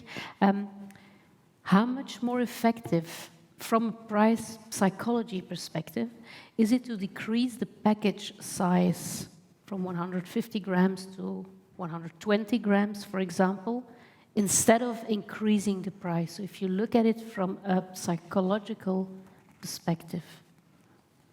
Sounds like one of the questions from my maths exam at school. Yes, if you answer correctly, you will get a drink.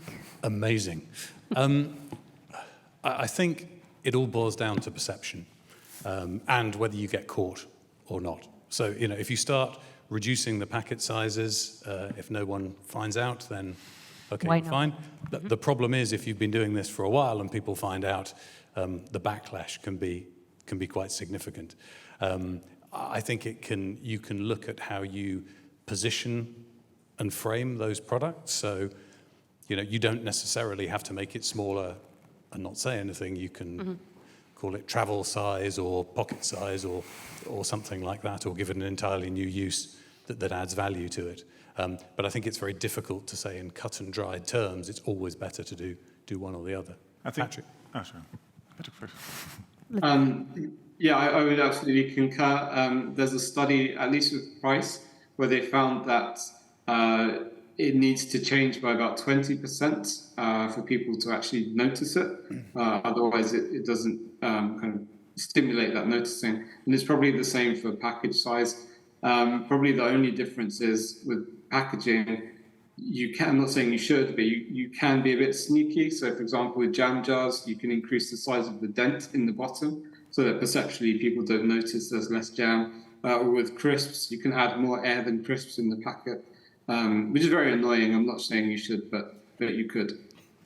I think it also depends a lot on Go ahead, Sandra. on where the price point is. So if you take the Pampers example of David before, so if you were at $9.99 and you want to increase prices with 10%, you have to pass that €10 threshold. So then probably it's much wiser to reduce the count of the Pampers mid-pack than to do an uppricing. So that's what typically also is a very common thing in fast-moving consumer goods.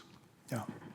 I actually think it's a very bad trick, and it's absolutely useless under inflationary conditions. And sometimes it's combined with real deception.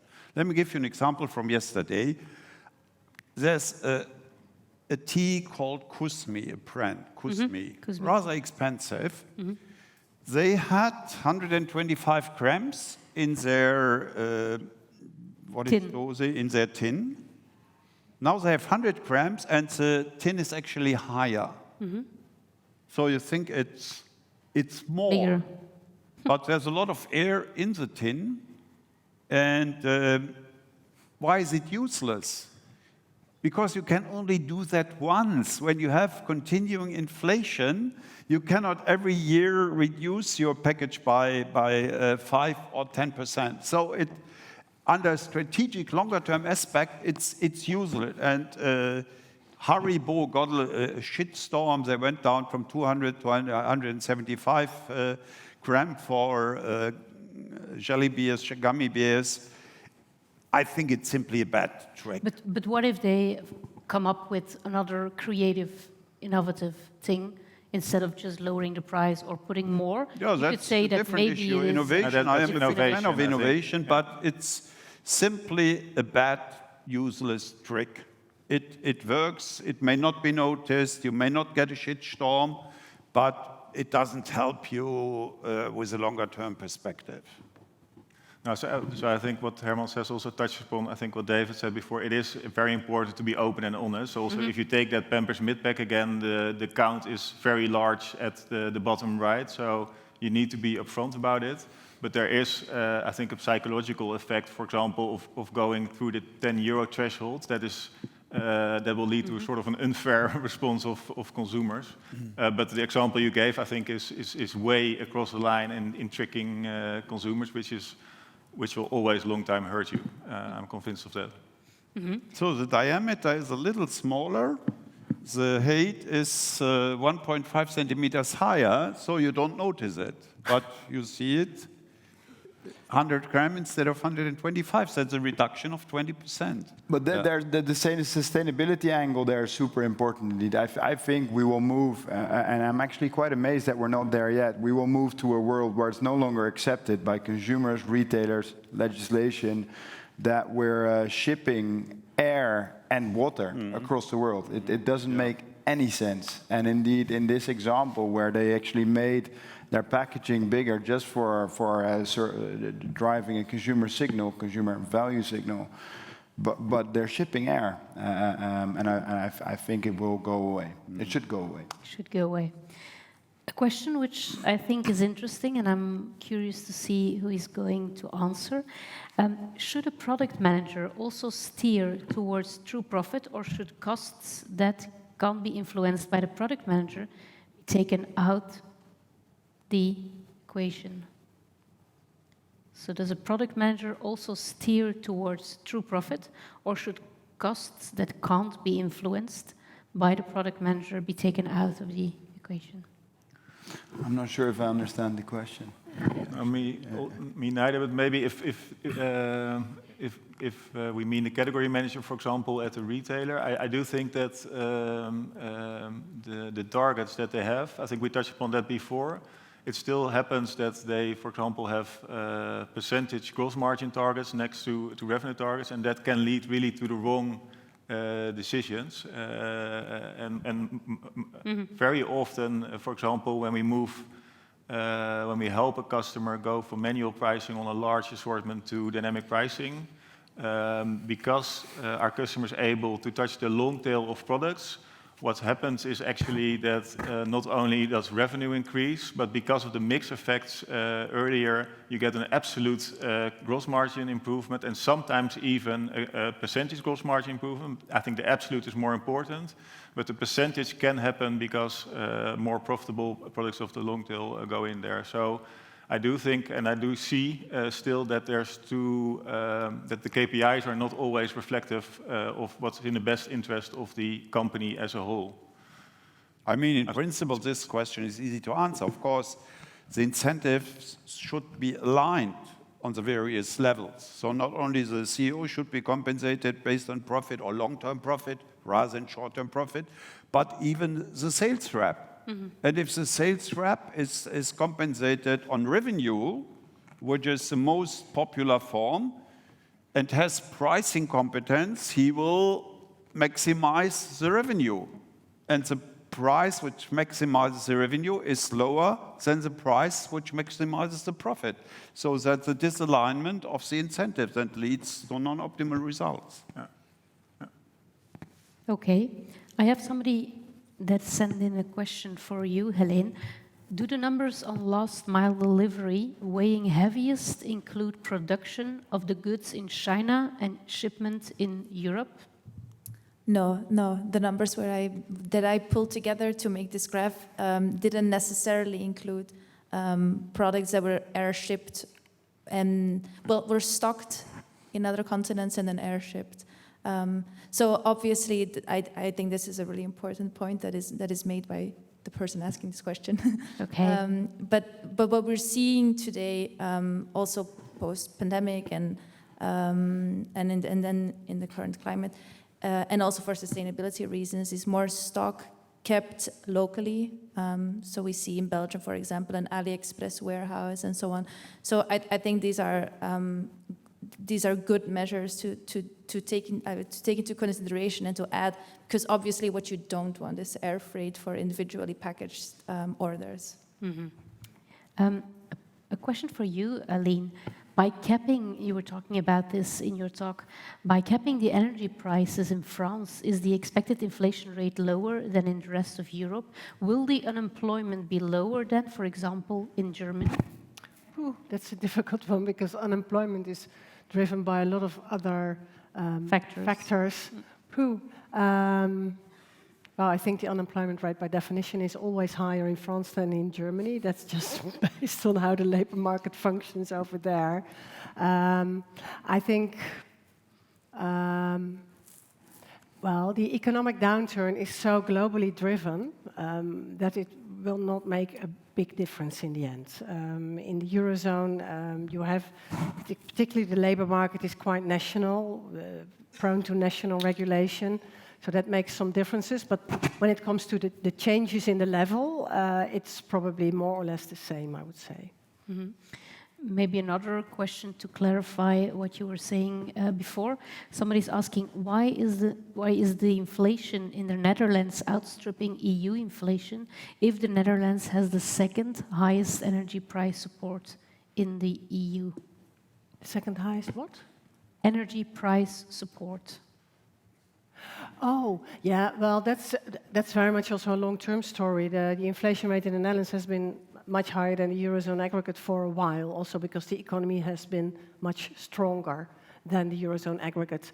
If you compare the level of GDP to the pre-pandemic level, it's much, much higher in the Netherlands. We've seen much higher growth.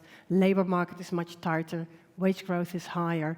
That has all fueled extra inflation in the Netherlands. So that's a different economic background story, yeah. Okay, if I'm checking the time, we should actually stop this conversation unless anybody of you would like to add something valuable before we go into the mingling and mangling of the networking reception. Does anybody wanted to share something else that we did not touch upon? Then feel free to share that with us. No? Okay. Well, then I'm going to thank all of you for the talks you have been giving since the beginning and for this panel discussion.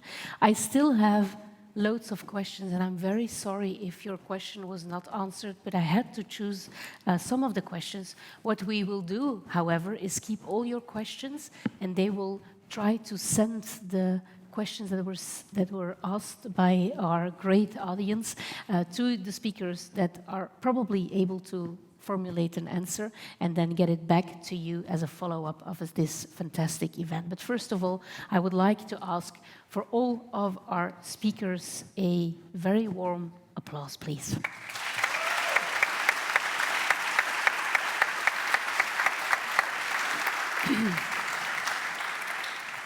And Lian, we have you here bringing some very nice things, but I think we also would like to thank you, Lian, as the organizer and the person bringing this great crowd together. So I think we need a... I don't have a microphone, I tried like this, so to introduce you to the man who made this all possible, the man behind the curtain, and maybe we bring the other parts of the team also up here. So, where are they? So an applause for the team, for Lian.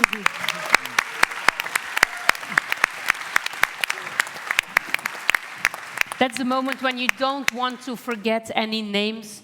So where is Maren? Maren is there. Go. Come on.